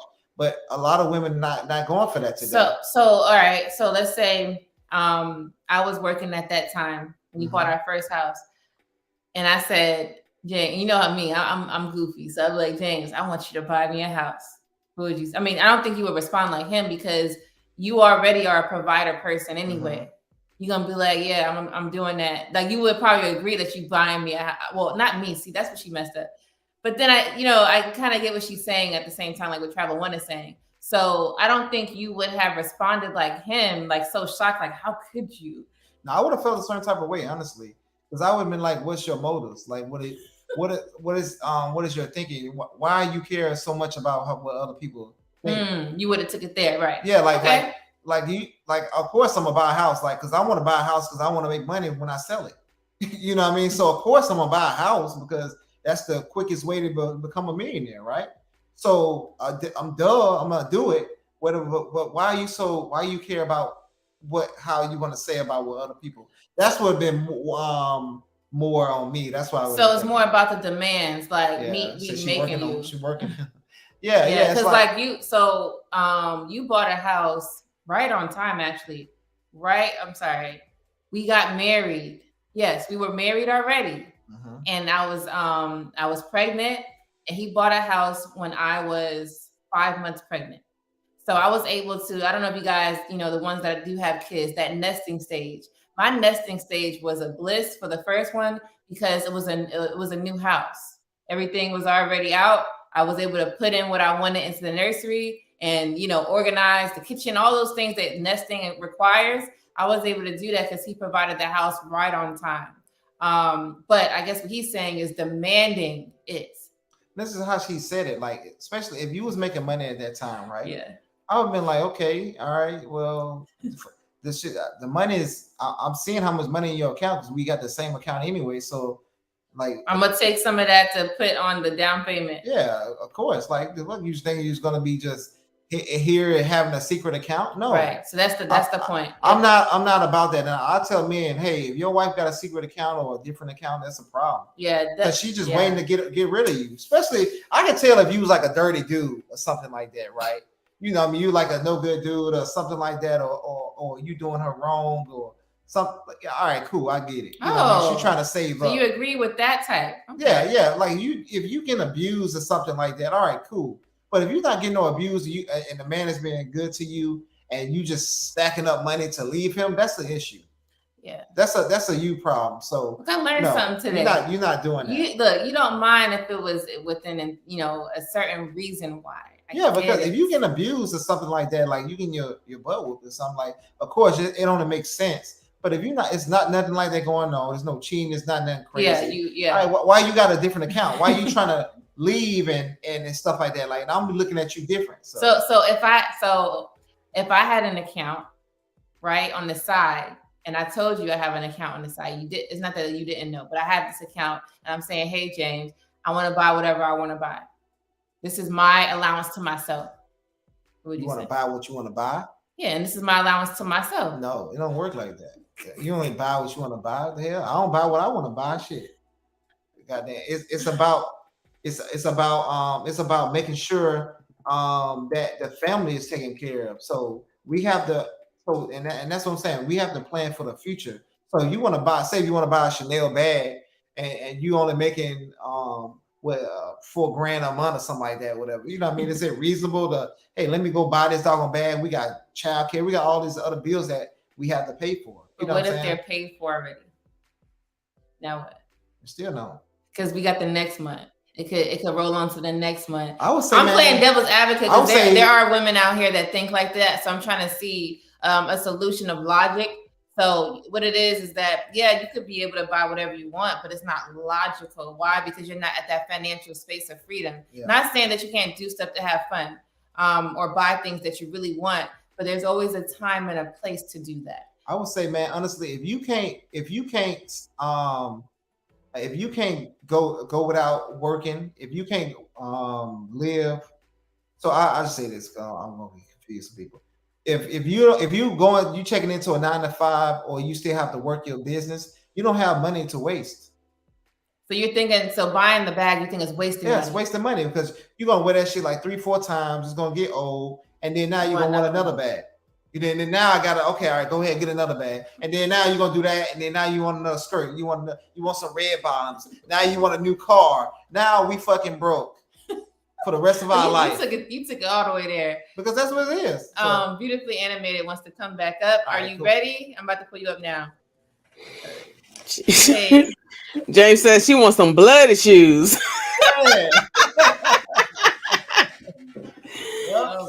So something I forgot to say about the first 2 videos is stop marrying these hoes.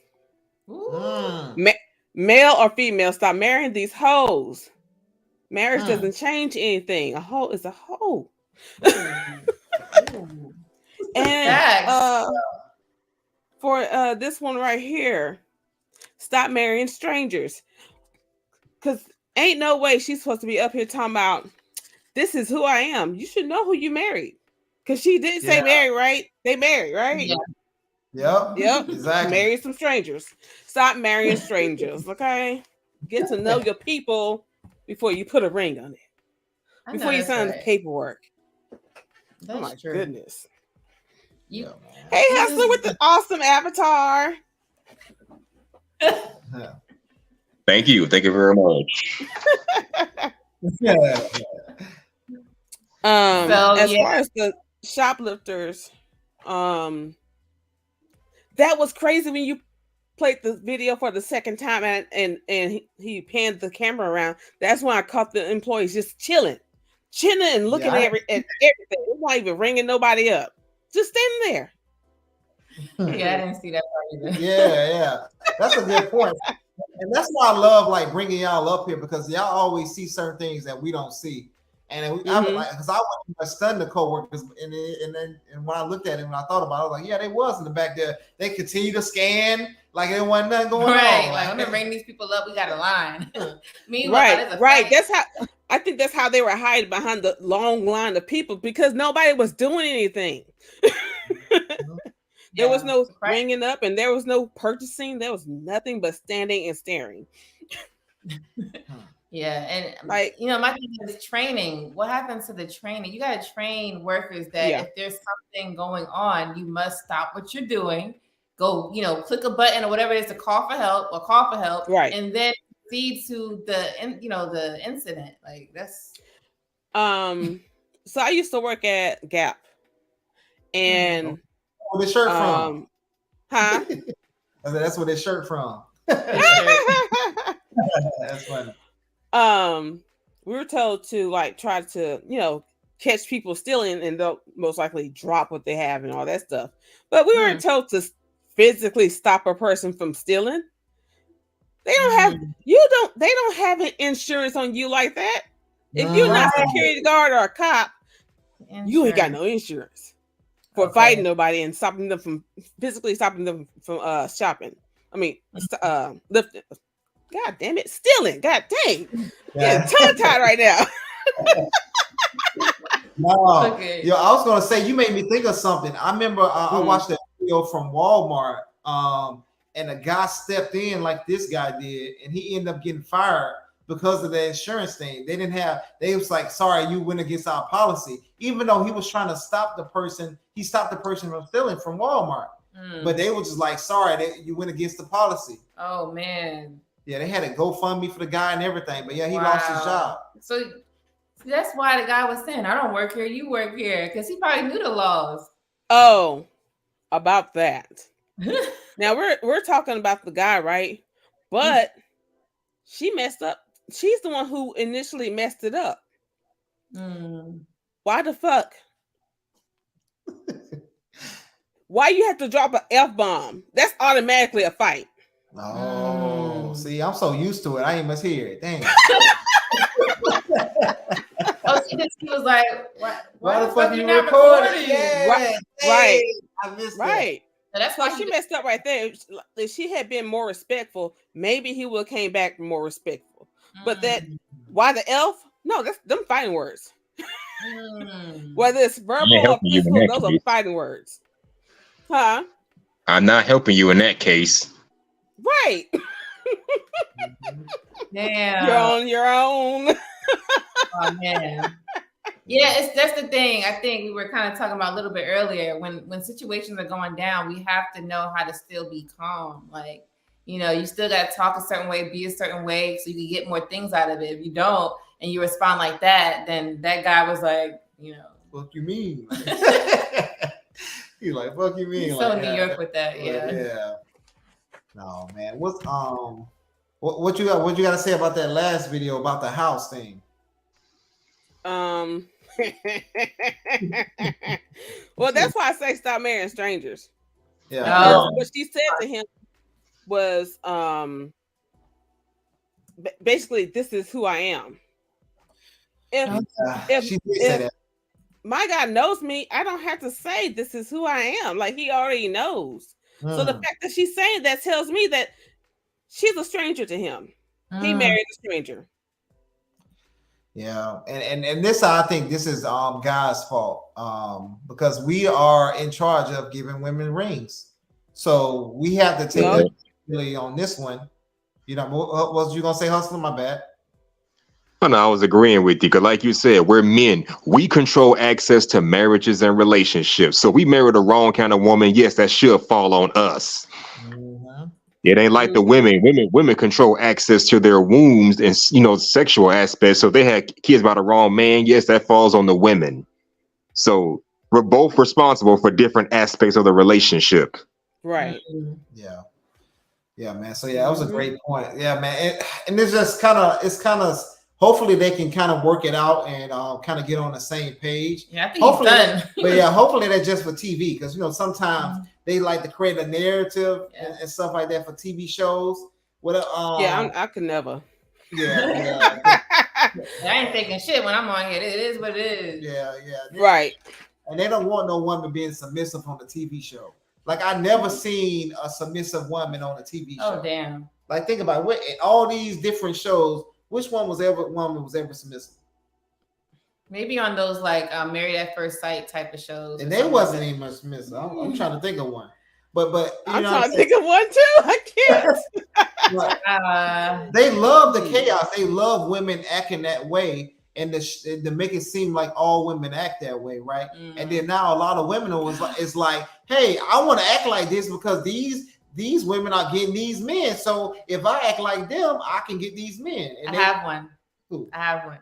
If y'all watch Basketball Wives, Jackie. Yep. Married every year. Remember her husband? Yep. Now you right. That's the only one. Only one. Now she acted a fool with the women, but with her husband, you would not catch her. She respected him, and he ain't had no hubby issues. Dougie. Yeah. The only one that I could think. I'm trying to think of anybody. Other reality shows. But she was actually married though. And Yeah, she was married. Most of them That's About Wives weren't married. Oh. Yeah, they were divorced. True. So we wouldn't really know, I guess. But yeah, I mean, hey. Yeah, man. This stuff is rough. Yeah, that is crazy. And this is why people give Russell Wilson the flack that they give him. Seriously, the man married a woman that was essentially, she dealt with 50 Cent, she dealt with Future, had kids by Future, and now this dude just come out of nowhere and decide, oh, that's gonna be my wife right there. Seriously, bro, what the hell? You knew she was for the streets. You knew she done been around the block with every rapper, and you still chose to marry her? Yeah. That's why we give Russell Wilson. That's why we give Russell the flack. As like we just said, as a man, you are responsible for marriage. You control access to marriage. So you marry the wrong kind of woman, it doesn't go well. Yeah, that's on you. Yeah. Mm-hmm. Yeah. So yeah, we probably need to make a video about that. Kind of just like talking about like picking men like control. Men control access to marriage. Guys got to stop giving these type of women marriages and stuff like that. So yeah, basically be on the same, because now another woman's gonna hear that video. Well, she got married, so I can do this. You know, you just can't act like that, right? Yeah, that's what I'm saying. She shouldn't be she shouldn't be married at all. She shouldn't be caught because that mindset. It's not a teamwork. You're supposed to be a nurturer. You're supposed to be wanting to support your man in anything he does, right? Mm-hmm. So if your man wants you to do that, what's the problem with it? You know what I'm saying? So you should be wanting what's best for the family, just like that man should want what's best for the family. And if the man is not doing what's best for the family, he should be held accountable to as well. You know what I mean? So we have to be able to hold each other accountable and make sure we keeping his families in check, in line, so we can be productive parents and productive families. So, man. Yeah. Yes. Pretty. I've been hearing pretty privilege. Oh yes. Look, that's not going nowhere. Okay. Pretty privilege is serious, man. But they the ones who be getting away with murder. Yeah. So weird. Like, not even the dude I had problems with, but nobody I've been with, no dude would ever allow me out the house naked. Yeah. Wow, you got respectable men. Right. Indeed. I like that. And here's the pushback with that. You know, we live in a society that says we can't tell women what to do. It's her body, her choice. And if we say anything against that, or we're misogyny, or we just hate women, we want to oppress them. Stupid ass shit like that just really pisses me off. When really we're trying to tell y'all ladies, respect yourselves as well as you will respect your spouse if you have a spouse. I don't seriously. If you gonna walk, if that was me, and my wife walked around went to the Grammys wearing that stupid dress that she wore at the Grammys. Sierra, 1-2 step your ass back into that dressing room, because them goodies are reserved for me only. Okay. Wow. That ain't happening. She was just a string away from being, you know that story about the king and the tailor or whatever, the tailor. The king and the tailor. The tailor had convinced the king that all his stuff was like just the bee's knees, right? All his clothing and stuff like that. He had the king out for his birthday, basically in his birthday suit, straight up naked, because the thread of his work was too fine to be seen. I'm trying to remember the story. I don't remember that one. I cannot remember the actual title of the story, but that's basically what happened right here. But yeah, just fucking naked. Yeah, we gotta hold this L. Us women, us men have to hold this L. You know what I mean, on this type of stuff, and we kind of gotta come together. And because I always say, like, short term, women will have to change. That's gonna bring a short term change to our community, but long term, the men gonna have to change. Thanks. Ja Rule put it down. The Emperor's New Clothes. Emperor's New Clothes. Oh, okay. I'm gonna write that down. Yeah, I never seen it. But yeah, man, like long term, us men gonna have to change to kind of, develop our communities back and kind of get us back online, man. This ridiculous now out here. How we just letting women just do whatever they want to do now these days. So it's man. No respect. I mean, she messed up too because his reaction.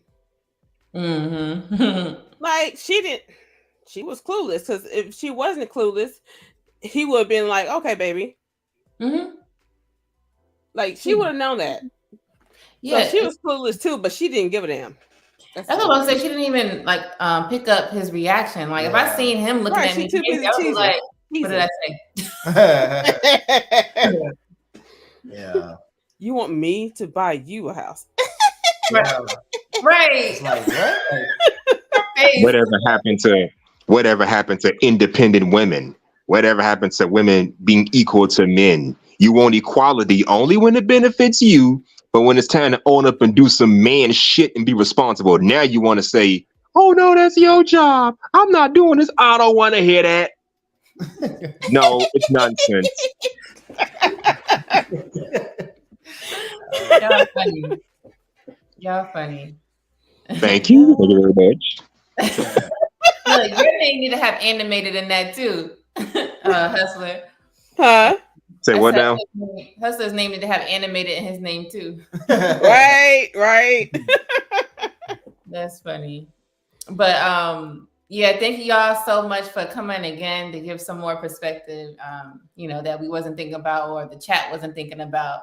But yeah, we'll be clipping these videos. So if you see your behind in the video, don't say I didn't warn you. If you don't want your part in the video, let me know, and I'll just make sure I respect your privacy. I love to hear myself speak. On a panel, then you good, because I put myself in that situation. I got you. I just had to make sure But yeah. Okay. I wanted to comment on an earlier video about the dating coach says she's no longer going to educate older women about how to find somebody. Yeah. Okay, this is nothing new. This is nothing new. I've been hearing this for almost a year. You got dating coaches, people who specialize in relationships, quitting left and right, up and down. It's a crapshoot. You got a problem when you got experts who are just throwing in the towel and whatever, trying to help our Black community find love. You got a problem right then and there. So I know it's not just us men. They can see it as well. But right, and she said it's not all of you. It's just 99% of you. Yeah. So that 1% is just good. Yeah. So I guess Lady Di is that 1.1% that's good. Okay. Listen. Okay.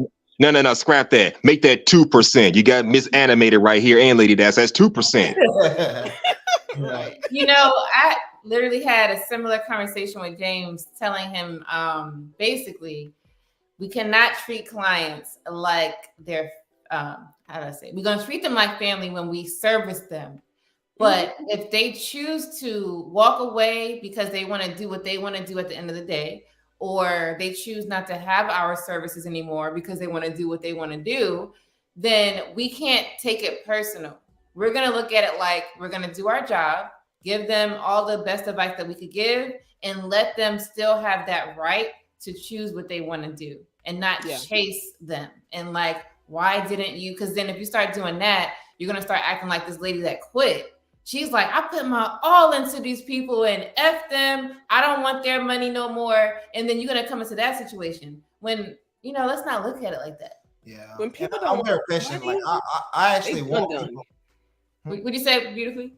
I said, when people don't want your money, they done. They done. Yeah. Because man, honestly, like I really passionate about people getting married, people being together, like building families, building our community back up. So like I take it to heart. Like I'm like, yo, like this shit is serious. You know what I'm saying? So that's why we had to have that. Yeah, because he would take it to heart, which I like that he has a heart for that. But we got to remember that these are people. Like they're going to keep fucking their life up. Yeah, exactly. That's it. Nice. That's it. Nice. Yeah, they're gonna do that, and we gotta allow them to do that and keep it moving. Next, right? That's it. Yeah. Because I mean, she made other things to do. she made some good points. I mean, we understand that older women are old school, they got their standards, but like she said, the men who do this kind of stuff, they either don't exist anymore or they've opted out of the dating market altogether. Because I was having a conversation with this woman. She's like a year younger than myself. She says she wants a man to be spontaneous. She wants a man that's going to do different things and stuff like that. But she's 37 years old, a single mother with 2 kids. Now, do you think she's worthy of demanding that? Yes, no, maybe. I want y'all thoughts on that. If you're a 37-year-old single mother with 2 kids, are you worthy of demanding spontaneous stuff or something high value from a man? Is that worthy? I don't know. I need thoughts and opinions on this. I don't know if it's worthy or not, but it doesn't sound like she it doesn't sound like she can be spontaneous. True. You got kids. You gotta take care of the kids. Yeah. Now, granted, she does work a lot. She spends most of her time working, but she will go out every now and then. I'm the same way, even though I don't have kids. Yeah, I think it'll be hard. Like Beautiful said, it's gonna be hard to be spontaneous because you got kids. Like we can't be no damn spontaneous. We got all these damn kids in here. I can barely go to sleep. So you know what I mean. So it's kind of like I already know how she gonna do, especially if she's single and then she working all the time with 2 kids. It's gonna be rough. So if you're a man and you want to be spontaneous, you can. You just have to include that the kids have to have some like a babysitter, someone to care for them. You could set up the babysitter, and then be spontaneous. That's something I can think of. That makes sense because I don't want to say she was asking for too much because you do need to be spontaneous, but I think judging by the situation, maybe she is. I mean, how you a 37-year-old single mother with 2 kids living by yourself and you want a man to do all that, be spontaneous for you? Are you even worthy of that? That was my big thing. Well, yeah, you gotta be. I mean, we've hung out in the past, but she wants to do things differently. She don't want to just go jogging in a park. She don't want to just go to the lakefront or eat at a chain restaurant. What she want to do? Well, why not? That's spontaneous. Yeah, what she want to do? That's my point. That's my point. You don't want to. That's the point. Oh man. I mean, what you want to do? You want me to go to a club? We too old for the club. So what you want to do? Exactly. All right. Relive her young years again, and at least kids are stressing me out. Hopefully, she ain't got no midlife crisis right now. Do women have? And you know what? I just can't speak on people as a whole as to whether or not they're worthy of something or not. I just people as individuals. Right. Yeah. It's up to the man if he feels she's worthy of it. I can't say because she got 2 kids and 2 baby daddies that she's not worthy to get it. It depends on what he thinks she's worthy to get, and then he'll do whatever he feel. But my thing is demanding these things. Like you can't just be going and demand. You must do this. Then that's where you got it twisted. Because no, let him or let whatever the person, let them decide it. Let her be that way. Let her be that way, because the man that she's unworthy of won't deal with her. True. Listen, yep. Yeah. But no, it's another great episode, guys. We're gonna kind of start shutting it down right quick. So, man, we appreciate y'all coming up, giving y'all perspective, making us laugh, man. We always laugh when we bring y'all up. So, yes, of course. And I think having that quality is great in building strong relationships with people and in your life. So always being able to have fun and having a good time. So thank y'all for bringing that positive, happy energy up. Yeah, for real. Like always. So. No problem. Thanks for having me. Yep. Yeah, no problem. Of course, as always. All right, Hustler. Yes, so we're going to get into the chat and then we're going to wrap up here. But I did want to say, me and James are married, right? And we have to work. Yeah, they didn't know that. Okay. We have to work on our marriage every day. Now, people will be like, well, that sounds like a lot of work. That's hard. No, it's not.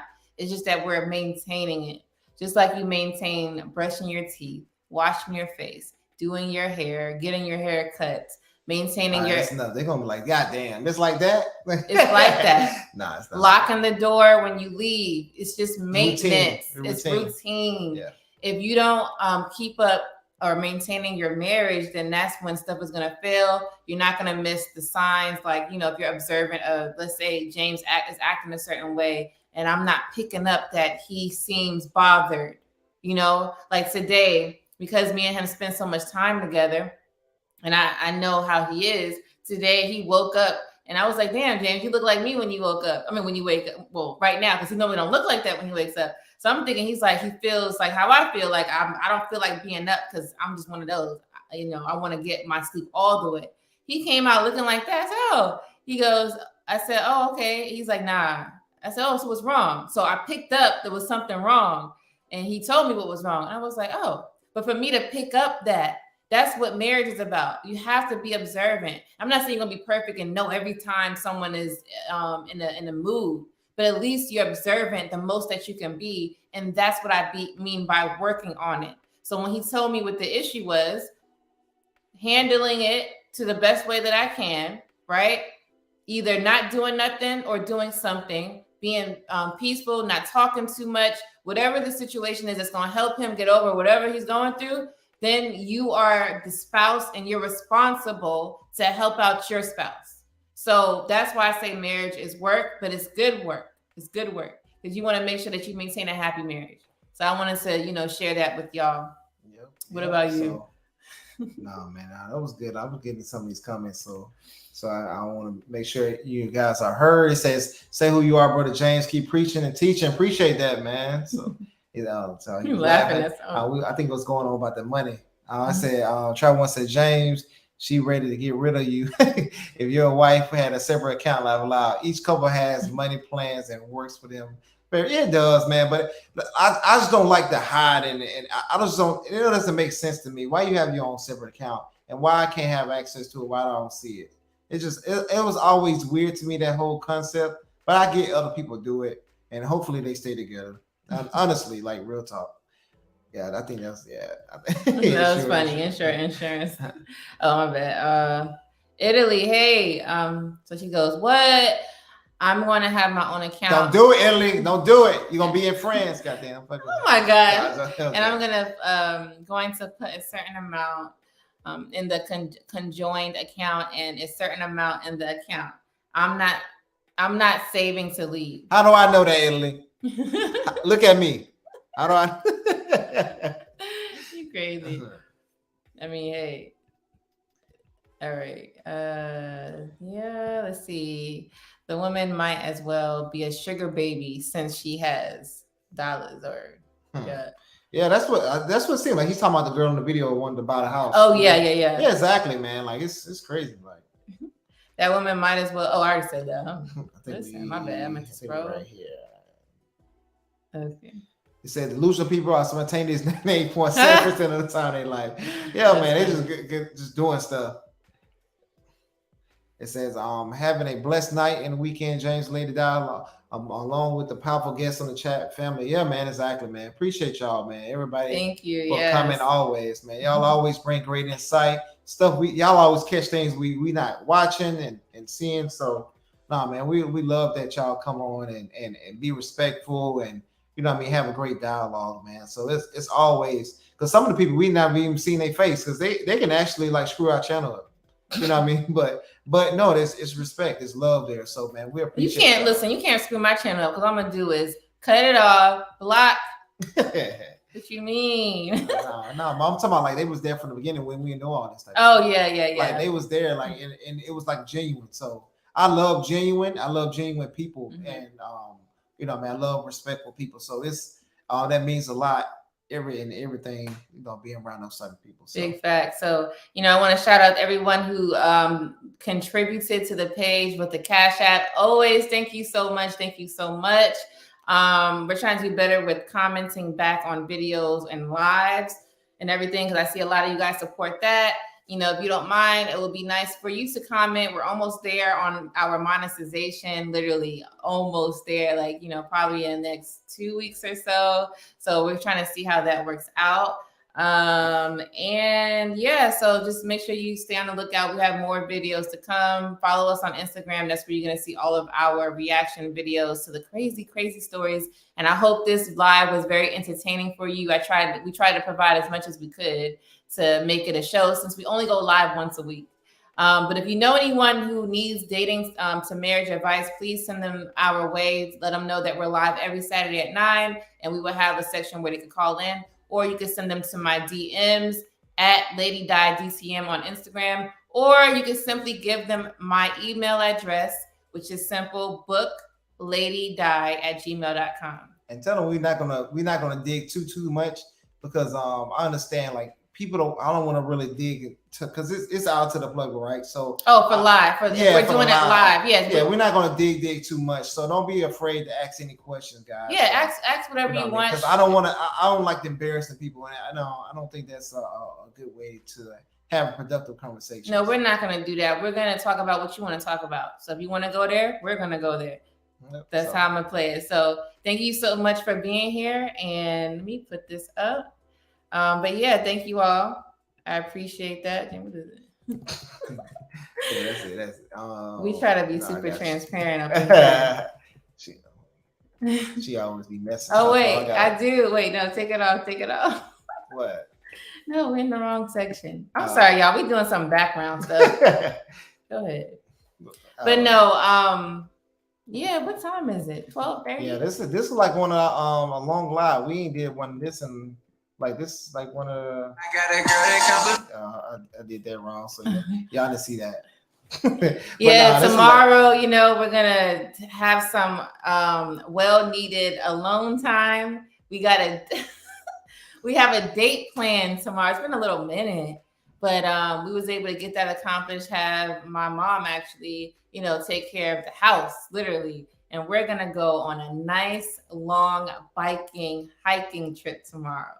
In this area where we live is so many beautiful trails out here. And the only reason why I'm sharing is because I'm trying to learn how to be super transparent. Also to let you know that we work on our marriage every day. And sometimes we do need a time to ourselves, especially with a lot of things going on, good or bad. And I feel like it's a well-needed thing to do. I planned it. I asked my mom, I was like, hey, can you watch the kids for 5 hours? Literally. Of course, I wanted to say more. I wanted to say the whole damn day. Look, when they wake up, put them to sleep, we be back. But, I was like, 5 hours. So we're going to take the 5 hours. I don't know what time we're going to leave, but we're going to take the 5 hours of our time, not think about, our life, let's say YouTube, our jobs. And, you guys, I am working I'm not a stay-at-home mom no more. I am working. Now it's been 6 years I haven't worked, and I'm talking about working like a 9 to 5. But in those 6 years, I was able to obtain degrees. So now I'm finally putting it into play, gaining that well-needed experience. I'm in finance. I'm in the finance industry, gaining that well-needed experience so we could use it to benefit our life. But I'm working. So now that we're working, or I'm working together, and all these things, we want to separate ourselves from that world and just focus on me and him. So I'm sharing because these are the type of things that married couples need to do. It doesn't have to be all the time, as long as you do it. So we are going to do it tomorrow. My mom said it's going to be raining. I said, I don't care. I don't care if it's raining. I don't give a damn. We're going to do something. We're going to take those 5 hours that I asked for, and we're going to make sure we can keep our bond strong outside of everything. So if you have a spouse or a girl or a boyfriend, whatever, make sure you take the time to, take time to make the time. Don't always expect a man to plan. I planned it this time, and I told him what we were doing. So don't, you could be spontaneous too. You leave it up to me, it's gonna be forever. And guess what? Guess what he gonna do? He gonna return it back. Sometimes you have to give so they could give too. I mean, just don't always look at it like it has to be the man always doing something. No, it doesn't. You could give him roses. Oh, thank you. Thank you so much. Thank you. Thank you, Golden Court. Yep. So that's what we're doing tomorrow. We got the bikes and everything, so we got to set that up. But yeah, just wanted to share that. Yep. So y'all see us on the news. Nah, Joe. This is the same one. The bike. No, that's a different one. So, okay. But nah, man, appreciate y'all, man. So we'll see y'all next time. Peace. Girl, it compliments my fly, and when it goes down, I know she gon' ride. I finally got somebody I can call mine. Music licensing reimagined. I got a girl that compliments my fly, and when it goes down, I know she gon' ride. I finally got somebody I can call mine. My one time for the one time.